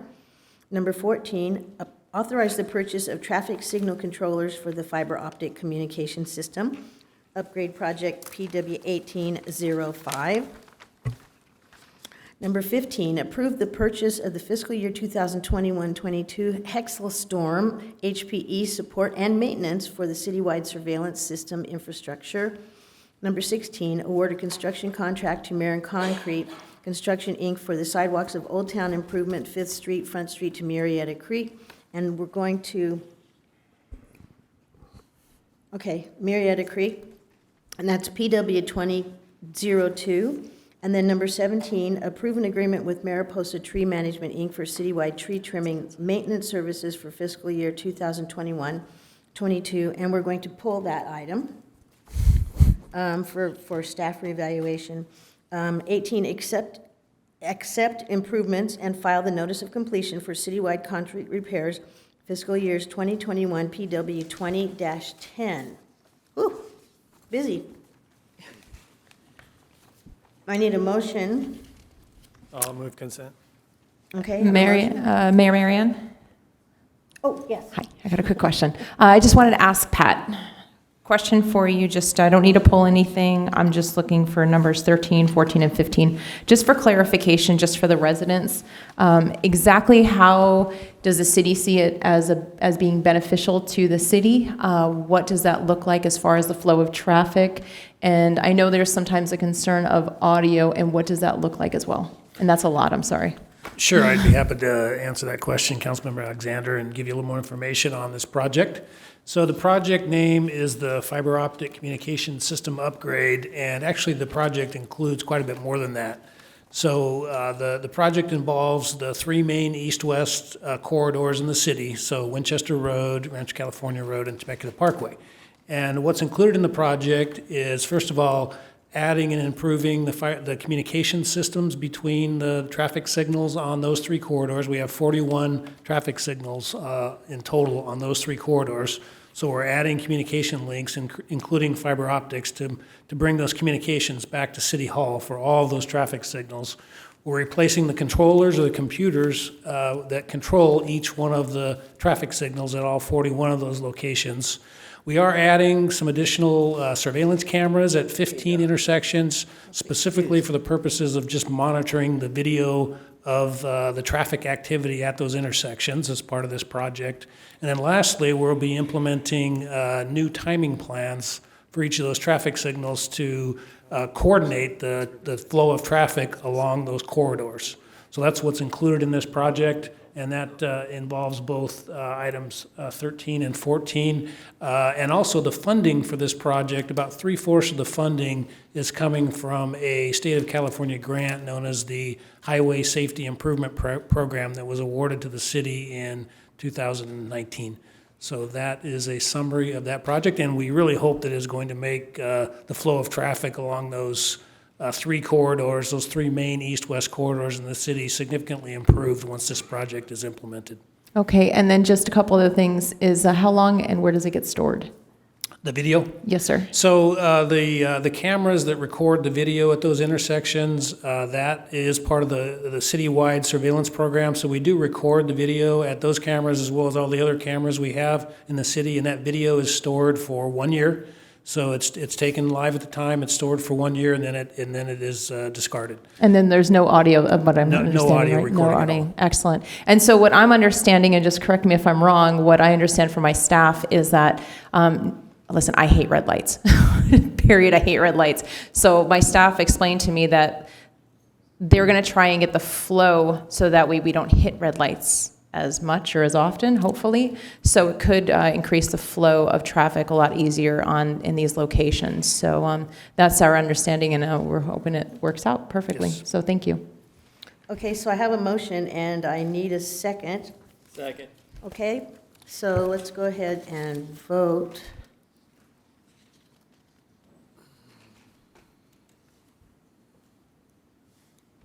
Uh-oh, mine has an update for me. Another time, thank you. Not now. Okay, there you go, Randy.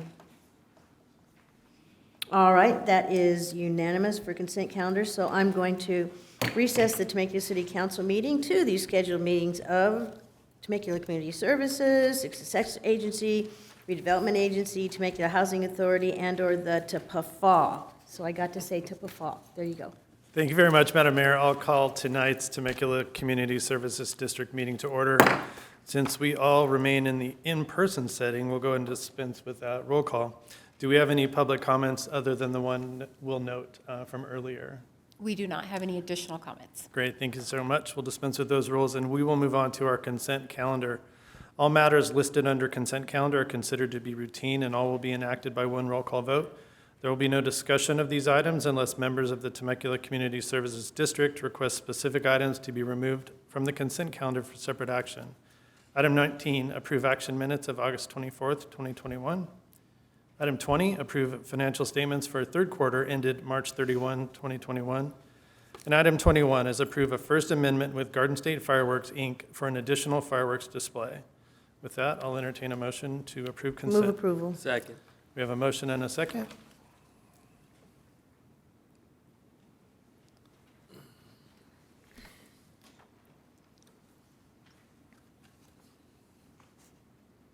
All right, And? that passes. My screen's blank over here, so that passes 5-0. Thank you very much, everyone. We'll move on to our business calendar. Item 22 is consider update regarding winter events, including Temecula Rod Run, Santa's Electric Light Parade, and Chilled in the Park, and provide general direction regarding the same. May we have a staff report, please? Mr. President, if I can, and directors, I understand that Don, our special events manager, isn't here this evening. But since I also participated in the council briefings with her, just wanted to quickly tee this up for Director Russo's presentation. You know, from an event planning perspective, in essence, this item is really step 2 of the council's decision to extend outdoor dining, and as it relates to Old Town. You may recall those discussions focused primarily on the benefits in supporting the continuation of outdoor dining, but you may also recall that most, if not all of you, eventually kind of glanced over to the Community Services Director, wondering what other impacts those decisions would have on other activities that occur over in Old Town, and primarily our signature special events, and in this case, our winter special events. Well, good news. as tonight, Director Russo will in fact provide those answers to you, as well as some safe, Don-tastic options for your consideration. With that, Director Russo. Thank you very much. Mr. President, members of the board, as usual, the events team is excited to bring this community a wonderful array of fun activities this winter, including the annual tree lighting, Temecula on Ice, and the New Year's Eve grape drop. However, for this presentation, we're going to focus on just 3 events: Rod Run, which has a new date, Santa's Electric Light Parade, which has some new considerations for its route, as Assistant City Manager Hawkins alluded to, and Temecula Chilled, which is a brand new event. Unfortunately, as Mr. Hawkins mentioned, our Community Services Event Manager, Dawn Adamiak, isn't able to be here this evening, so I'll do my best to be Dawn-tastic in her absence. I make no guarantees. So Southern California's premier car show will once again roll into Old Town on Friday, November 5th. We'll have the cruise night from 5 to 8 p.m. on Friday, November 5th, and the show and shine on Saturday, November 6th from 9 a.m. to 4 p.m. Now, in a typical year, in the past, this event had about 550 or more spaces available. However, due to the impacts from the Old Town expanded dining, we had to reduce the available parking to 440 parking spaces. We still have just under 30 spaces left, so the initial bulk, maybe about 90% sold out almost immediately. Still a few spaces left for anyone who's hoping to get in on the action there. Just as a reminder of the little bit of background there, rain over the years moved the annual event from its traditional date in March to May, and then we had the cancellation in 2020 and in the spring of 2021. So as a result, November is sort of a makeup year, and then the 2022 Rod Run will be once again held in the spring on April 29th and 30th. Then we come to the event that's going to need a little bit of background explanation here due to the impacts from the expanded dining program. Santa's Electric Light Parade will be held on Friday, December 3rd with a 7 p.m. start time. Just as a reminder for those of you who might not have been here for the pre-2010 era, the parade's been held in Temecula since 1992, actually, and it was held on Jefferson until 2010, and then in 2010 it was moved to Old Town. A lot of work goes into preparing for an event of this size, and I always joke to Dawn that I think sometimes, because of her experience with it, she's been doing 2 parades a year for the city since 2004, so it's like 32 parades if you take out the 2 we missed. Sometimes I think she and her team are so good they make it look too easy, and it's easy to miss how much work actually goes into the background. So if you'll bear with me, I'm going to kind of go into a little bit of the background to give you a sense of scale here. As a point of reference, each year 60 community services staff work the event, as well as 22 public works staff, and we are supported each year by approximately 60 police officers. As Assistant City Manager Hawkins mentioned, we have the wildly popular Old Town Expanded Dining that rolled out this year. There's some beautiful pictures there from Shauna Sarnowski that kind of give you a sense for how the placement looks on the on-street parking. The placement of the Old Town Expanded Dining narrows the parade route to 24 feet, which is the absolute minimum for a parade route per both fire code and the industry standard. So option A is to keep the parade in Old Town. This map shows you the green line, which is what everybody thinks of as the parade, and then the orange part, which is called staging, that's the preparation, and the blue line, which is called destaging, which is sort of where everybody ends the parade and the, the floats and people come and pick up their kids and the horses. It's just, it's the part that the public doesn't really see. So the way we've been doing it since 2010 is staging takes place on, off of Jefferson, north of Rancho California, on Del Rio, Calle Cortez, and Las Haciendas. Then the parade entries come down Del Rio, they merge onto Jefferson, and that's the green, the parade route. It travels south along Jefferson into Old Town. And then just past Santiago or First Street, we have the destaging. And that destaging runs all the way down to the Harley dealership.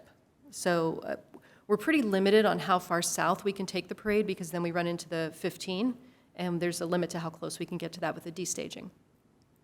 Now, just to give you a little bit more insight into how Old Town Expanded Dining impacts this, I want you to focus on that red rectangle. We're going to blow that out in the next slide to show you a little more detail. So that section you just saw in the red rectangle is represented here in this picture. The yellow bars are Old Town Expanded Dining, and the red dots are where we would have the pedestrian fencing in between the expanded dining. This is not to scale. The width of the pedestrian fencing right now looks like it's the same as the width of the expanded dining, not to scale, just meant to show you the placement along the parade route. An example of the type of pedestrian fencing we use, which we started employing in 2019 because it is considered a requirement for a parade event of this size to help with crowd control, walking pathways, where people tend to cross the parade route and so forth. An example of the type of pedestrian fencing we use is in the lower left-hand corner. Now, for those red dotted lines, there would be breaks in the pedestrian fencing at various points along the intersections where we would be able to create spaces for people to cross traffic. I don't want you to think it's just one long line of uninterrupted pedestrian fencing. You'll note the feet on the bottom of the pedestrian fencing stick out perpendicular to the fencing. So, just as an overview, to give you a sense of scale of the parade, generally we have 95 entries. Occasionally we have somebody drop out at the last minute, but we allow 95. In the past 3 years, we've generally had, past 3 years of parades, not counting last year, we've generally had between 2 and 3 equestrian entries, which the young ladies earlier spoke to, 23 to 25 walking groups, 20 to 25 small entries, and a small entry is defined as less than 4 small vehicles, so a car, a truck, a golf cart. And usually 45 to 48, so almost half of the entries are large entries, which are floats, flatbeds, and or entries of 4 or more smaller vehicles. In total, we have about 8,000 to 9,000 participants each year, just those are the people in the parade. And then in addition, we have about 30,000 spectators. So over the years since we've been in Old Town, which has terrific ambiance for the parade, it has been getting increasingly crowded because it's so popular. We have a lot of people, and that creates some pinch points. So to take a look at the scale there, that red rectangle in the middle that says large float, that represents a 2-scale float of approximately 13 feet in width and 72 feet in length, which is about the size of our largest floats. You normally have about 20 that are of that size. And then the expanded dining shows how the expanded dining fills the on-street parking to either side. So it just gives you a sense for how tight that parade route can be. To discuss the fencing in a little more detail, if you look at this image, there's the red, sort of looks like railroad tracks at the upper left, and then there's the green railroad tracks at the lower right. Those are, again, not to scale. The cross hashes are to show the feet I mentioned, the perpendicular feet on the pedestrian fencing. And there's 2 ways we can align that with expanded dining. With the red one, we're aligning it so that the fence itself is aligned with the outer edge of the expanded dining, which would cause the foot of the fencing to protrude into the pathway. With the green, we're aligning the foot, the outer edge of the foot, with the outer edge of expanded dining, which then pushes the fence back a little bit. Just to show you that in a little more detail, if you bear with me here. On the left side, you can see we've aligned the fence itself with the outer edge of expanded dining, which has the advantage of allowing people to come all the way out to the edge of expanded dining, the spectators, to see the parade route. It has the disadvantage of protruding the foot 8 inches into the walkway, which doesn't sound like a lot until you consider if we have that on both sides, we're 16 inches, we're almost 1.5 feet narrowing off that walkway. Or I'm sorry, off the parade route. On the right-hand side, you'll see where we've aligned the fencing so that the outer foot aligns with expanded dining, and that pushes the fencing back, which then creates a bit of an obstruction for spectators. So in essence, the impacts from the expanded dining are threefold. The first one is it reduces the total amount of space available to spectators because of just to go back a little bit here, because all those yellow lines would normally be open space for spectators, and now spectators won't be able to line up behind that. The second way it impacts it is it overall narrows the route slightly to 24 feet, which puts us at the exact minimum for the parade route. And then the third way is that the fencing legs protrude 8 inches on each side, so where we have 2 lines of fencing, that'd be 16 inches into the parade route. So thank you for bearing with me on the extremely boring details that go into parade planning. Parade option B is to move the parade back up to where it was prior to 2010 in Uptown Jefferson. Now this route travels north. So again, if you look at the green line, that's the route itself. That's what everybody thinks of as the parade. This route is 71 feet wide, and it's about 400 feet longer. The Old Town route is around 5,100 feet. This one's about 5,500 feet long.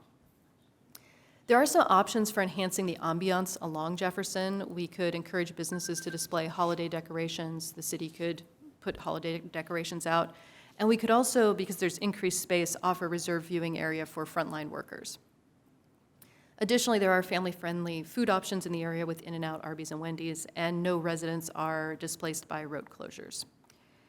So going back to that staging, destaging, just so you're clear, the staging area, the orange area, is basically the same as it was for the Old Town route, but this time when they head south on Del Rio, instead of continuing south on Jefferson to cross Rancho Cal, they turn and head north on Jefferson, all the way up to Overland, and then they head roughly west on Overland. That's the destaging area, and we destage from Overland and then down onto Commerce Center Drive.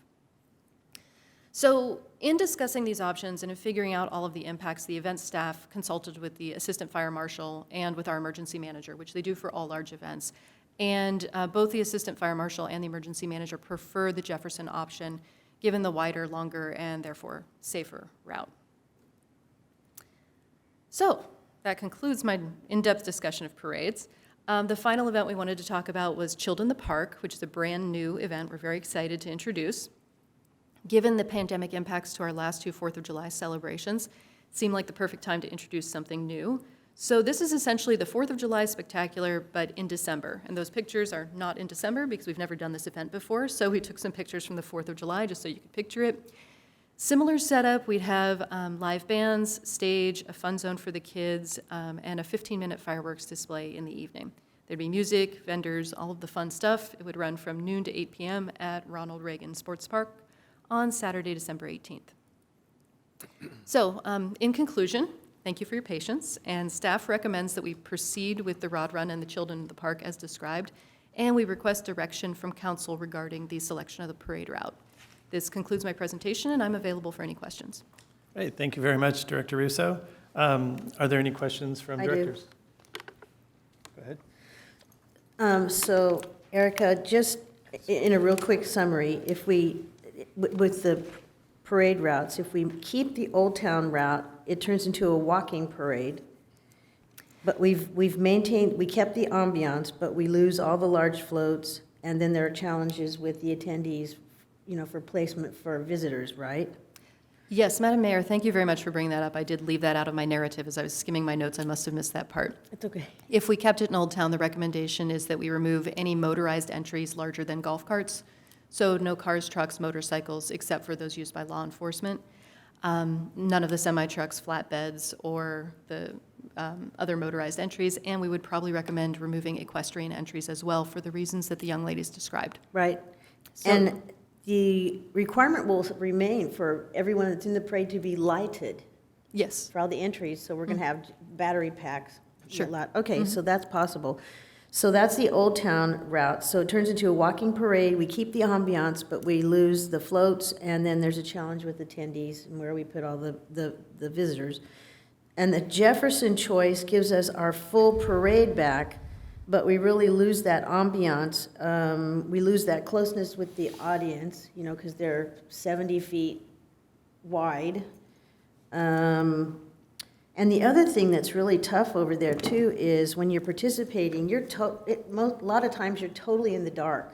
So you're riding by and nobody can see your face, or I mean they can't really see anything because we're in the dark. So, but with these we still get the full parade and all of the 18-wheeler floats, the giant flatbeds, and the Jeeps that run over each other's tires and all those things that otherwise. And there's no problem with staging for the audience or for visitors to that because there's so much room. And also we'll just go back to our previous way of staging area, right? So really we'll just go back to the Jefferson model and nothing about that will change. That's correct. From the old way that we used to do it. Sure, that's correct. Okay. Just checking. All good? Thank you. Director Stewart? I don't know if we're in discussion right now, or is this just questions? So let's just do questions if we have any. If you don't have a question, we can do that, and then just wrap up and just get into discussion. Okay, yeah, I'd rather discuss. So. Okay, any questions? Okay, discussion it is. Okay, so I definitely am in favor of the Jefferson model, only because I think the big floats provide a lot of community participation. and there's a community pride in a lot of people who create those floats. And so I'm definitely more in favor of that than a walking parade through Old Town, although Old Town is magical in the wintertime. But I think if we're going for a kickoff of the holiday season, I think we need to maximize all the people who can participate in that. So that's my vote, option B. Okay, thank you. Director Ron, if you'd like. How about option C? So, did we ever look at the mall or the promenade as a potential location for this? No parking and no. I mean, they got tons of parking. But not with Christmas shoppers, they don't.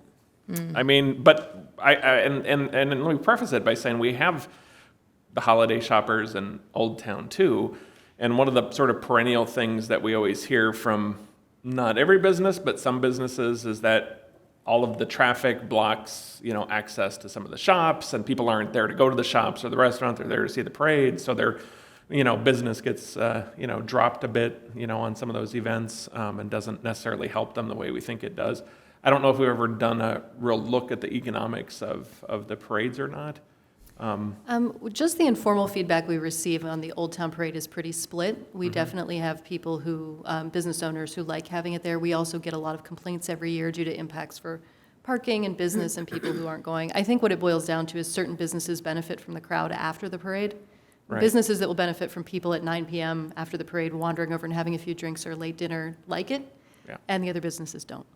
So that's why I'm wondering if there's maybe a route near the promenade that we could work with. And I know you're just like, well, really, I'm going to call this a wild card. It's a wild card. And, I actually thought about it this morning, and I was going to meet with you all, and then I thought, no, I'm not going to ruin your day.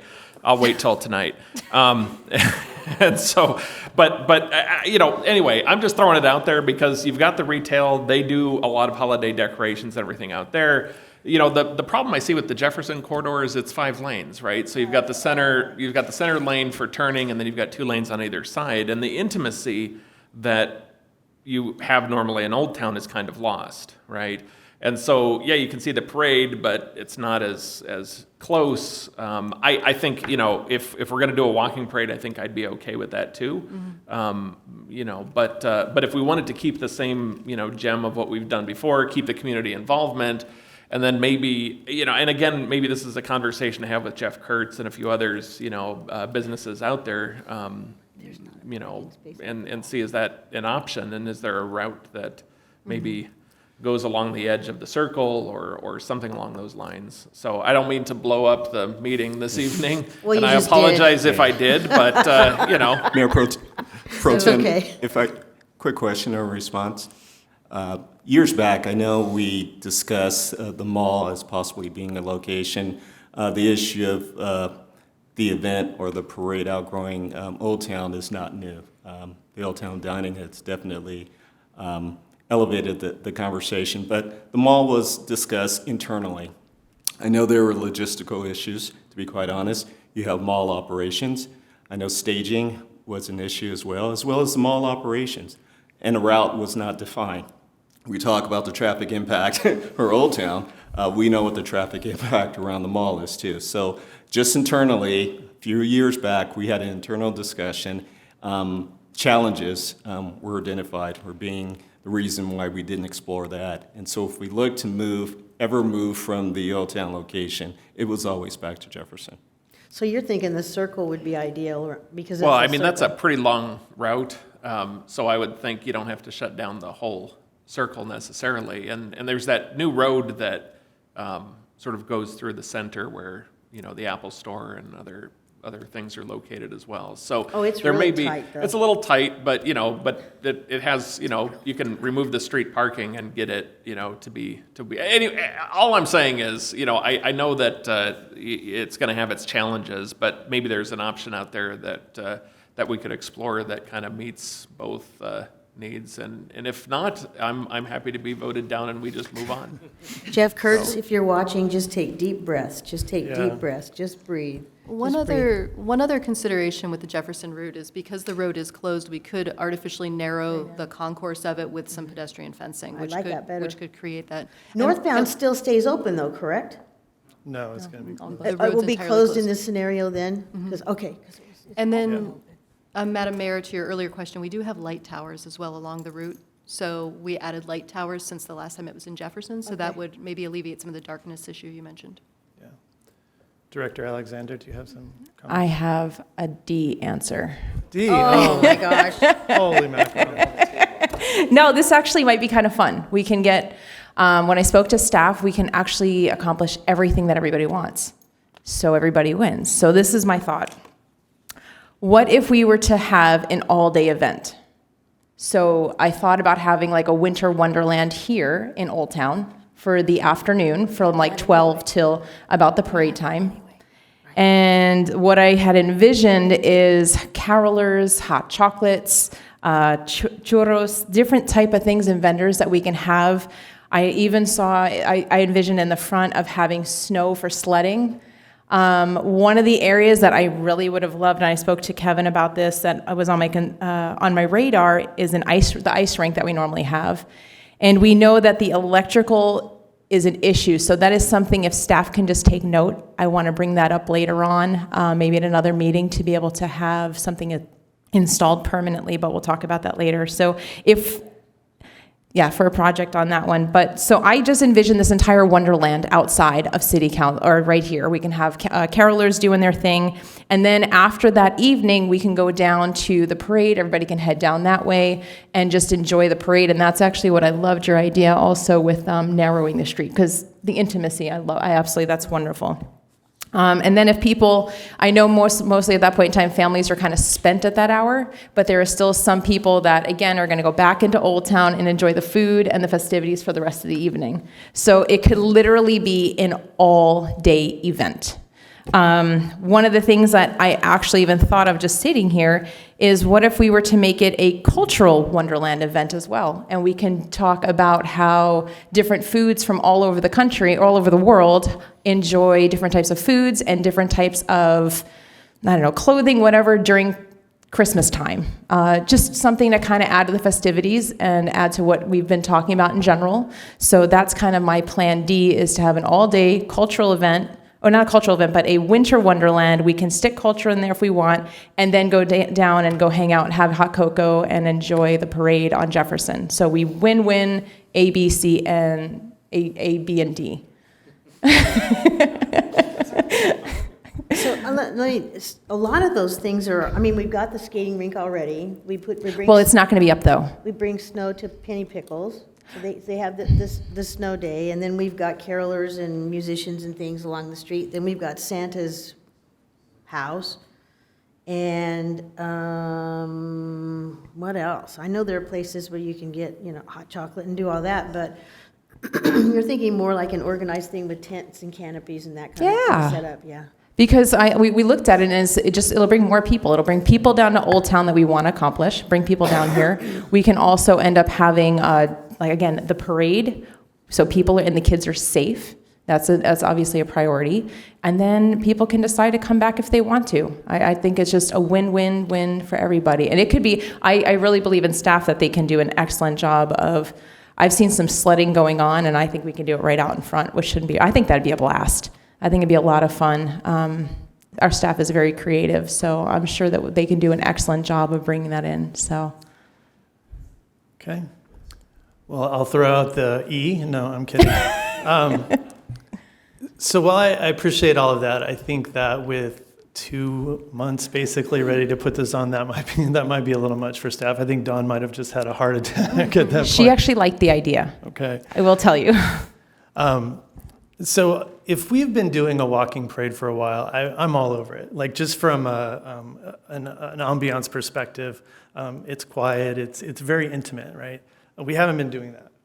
We've been doing a vehicle parade forever, and I hate to say this, but I'm old enough to remember the Jefferson parade, and we enjoyed it up there. We'd get in and out, and we'd sit in the back of the van, And while that was pretty wide back then, I do think narrowing it, I do think bringing it in, that ambiance in, would be helpful. I do think that staff could create a magical environment, right? I think that's possible with lighting, whether it's wine barrels and much like what we've done out here with the street lighting, right? Like we could literally recreate that. So for me, I feel like the floats, the equestrians, the Jeeps, the air-cooled club, that is so much about what we love about that. And we've enjoyed a nice run in Old Town. We really have. It's been wonderful to come down here and sit it right on the parade route, right? And grab some hot chocolate afterwards or just hang out with your family. We've enjoyed a good run. Safety-wise, I would really struggle with anything down in Old Town, just knowing how many people we pack down in there. So for me, logistically, I think we can do a lot with Uptown Jefferson. I think it'd be welcome up there, much like the parade in Old Town was an economic development plan. We brought a lot of people, a lot of eyes down here. That parade is a regional draw. It's not just Temecula folks, people from all over coming. So for me, it's really just that staff recommendation to just put it back up onto Jefferson. And look, this isn't signing a 10-year deal, right? Like we can revisit this. If it isn't a great experience, which I doubt it would not be, the staff's going to do a great job. And we just revisit it. But for me, with a couple months to December, and knowing how much time and effort goes into getting 95 entries organized and staged, for me, it's back to Jefferson all the way. So, comment. Go ahead. Well, I was the one that spearheaded getting the parade moved to Old Town in the first place. And it is just beautiful down there, but it's just not going to work. It's not going to be the same if we do that. So, but if we can, on Jefferson, if we can narrow the street and pull the people in, I like the people to be close because I talk to them as I'm driving along. I talk to the kids on the curb, and the parents. It's really wonderful. So if we can move people closer in, and if we can, produce that ambiance, something, a similar ambiance. I'm okay with going back to Jefferson just because I think we're still going to have the full parade that way. And people do like it is very exciting with everything, the lighting and all the decorations and the large floats. And Melinda, ABC Preschool and Angel, they wouldn't know what to do if they couldn't bring that giant 18-wheel trailer or whatever that is, and it's magnificent. So I'm okay with going back to Jefferson if we can create our own ambiance and pull the crowds in closer. Director Ron? So, sure. Okay. But parking, how do we manage parking there? Because, not that, we don't have the parking structures and all the others, so what's the plan? So there's no on-street parking there, and there's no parking structure, as you mentioned, but there is a lot of private parking, and we go through and ask all the businesses to utilize their parking for the evening. And they do. Okay, and do we have enough spaces to accommodate? Because you said, in the past we've had 30,000 people, so. In the past, the parking hasn't been an issue. Yeah, Okay. Okay. All right, as long as we've got a good plan, because I would just say a couple of years ago, there was that one evening where it was a little challenging to get everybody out of Old Town. No. And I think at some point we all kind of gave up and hung out for a few extra hours. Yep. But, I'd hate to see that happen down there. So just as long as we're aware of not just the parking, but the getting people out, In addition to what Director Russo shared regarding parking, we wouldn't foreclose on the parking structure. We would still be utilizing the parking structure for the event. And they walk in. People park there and walk that far. That far. Okay. Yeah. So, if I may, to sort of address that, we do have several shuttles. The senior center has shuttles. I think we should run a shuttle, personally. I'll work with RTA to see expand routes for RTA that day. And they will. Yeah, and they can't do a direct service, right? But they can, add a stop time, right, later in the evening, which is possible. So we could still utilize some of that stuff down here. The mall's not too far, right? Just overland, so we could potentially use, a shuttle from, let's say, like the old green trolley used to run from the mall to Old Town, and we could potentially do that. So maybe that helps address some of those transportation issues. And then one last thing, that family-friendly environment, food, right? Like we have those push carts that are down here that are selling things, but maybe there's a way we can create like a little food truck alley or something, right? And I know that competes with Wendy's and In-N-Out, but I'm sure they'll be busy anyways, right? But just a thought, just throwing that out there. So, any other comments from anyone? We always use the Costco parking because there's plenty of spaces there available. Yeah, especially at Christmas time. Just like the I'm mall. joking, by the way. Just like the mall. You're hilarious, Steve. All right, so with that, I'll entertain a motion to move that. I'll make the motion that we move back to Jefferson. I guess I don't have to, it doesn't have to be contingent on anything that we mentioned. But Second. Just staff makes it a great parade. Yeah, and they always do.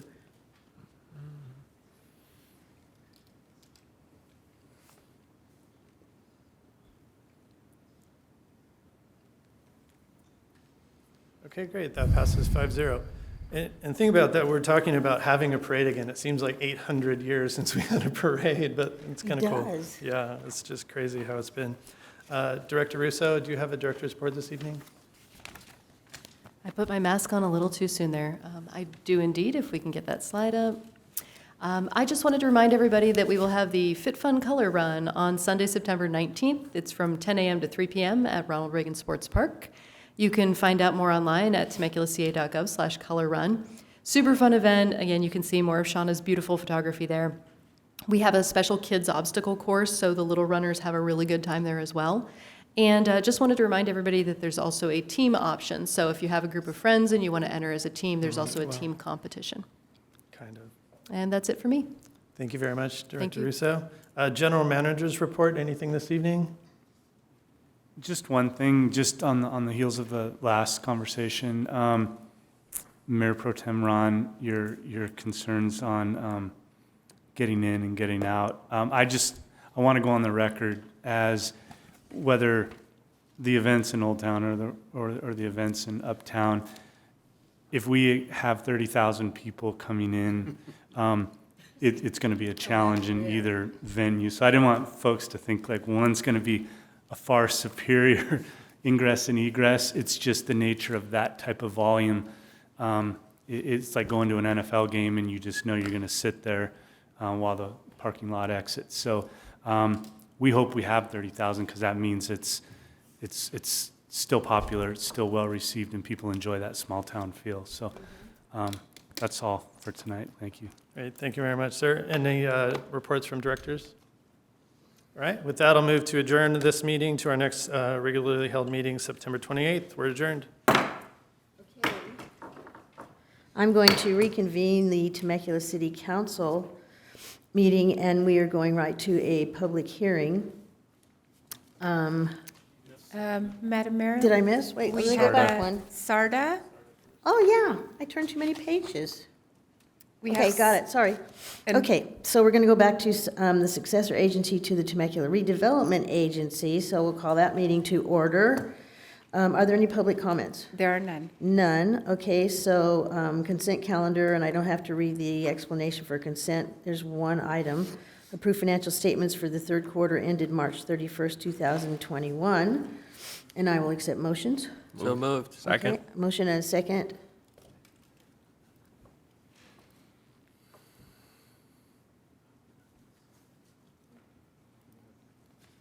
Okay, that's unanimous.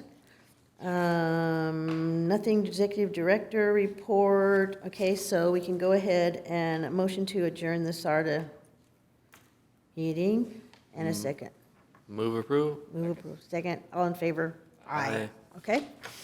So now we're skipping the Housing Authority, the Temecula Public Financing Authority, which I like to call the TPFA.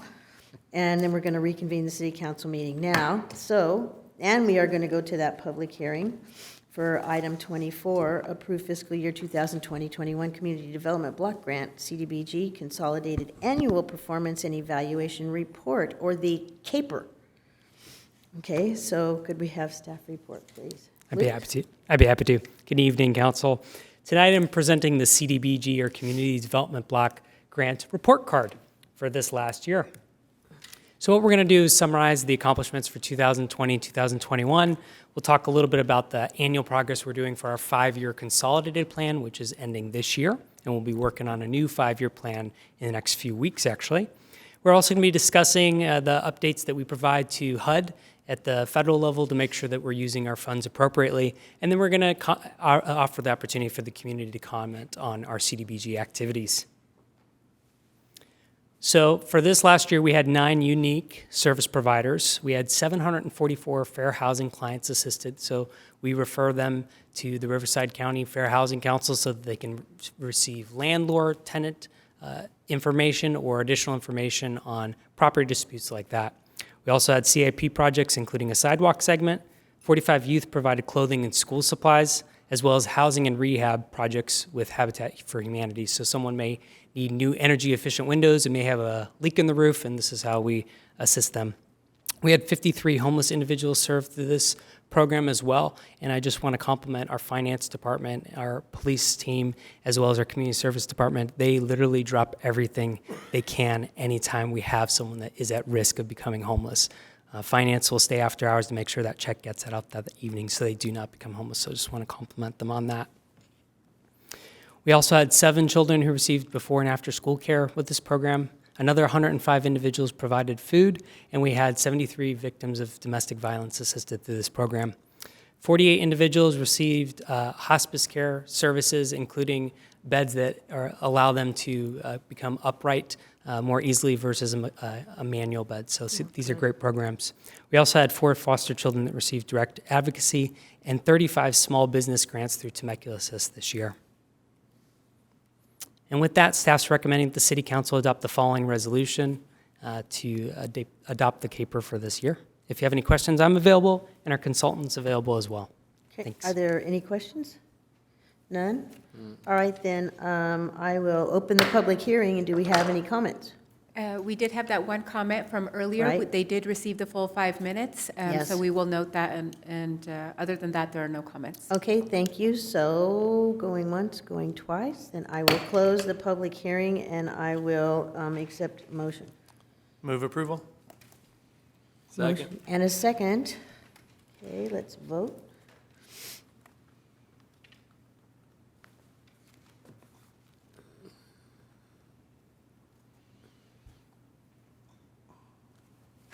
And that is unanimous. Thank you very much. So, Mr. City Manager?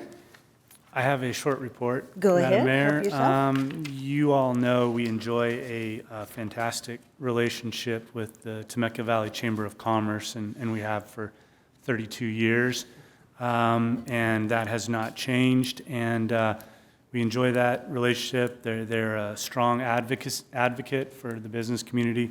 We do have a distinguished guest in our audience and amongst our midst now, and I'd just like to recognize Brooke Nunn, who was recently selected as the new president and CEO of the Temecula Valley Chamber of Commerce. And you're getting used to these late nights, aren't you? You're getting used to She's being glad the on. meeting's getting done early, yeah. So. Yeah. Thank you for that, Mr. City Manager. Mr. City Attorney, anything? I have no report tonight. No report from Peter. All right, then, I will accept a motion to adjourn to the meeting of September 28th. Motion. Motion and a second. All in favor? Second. Aye, and stand adjourned.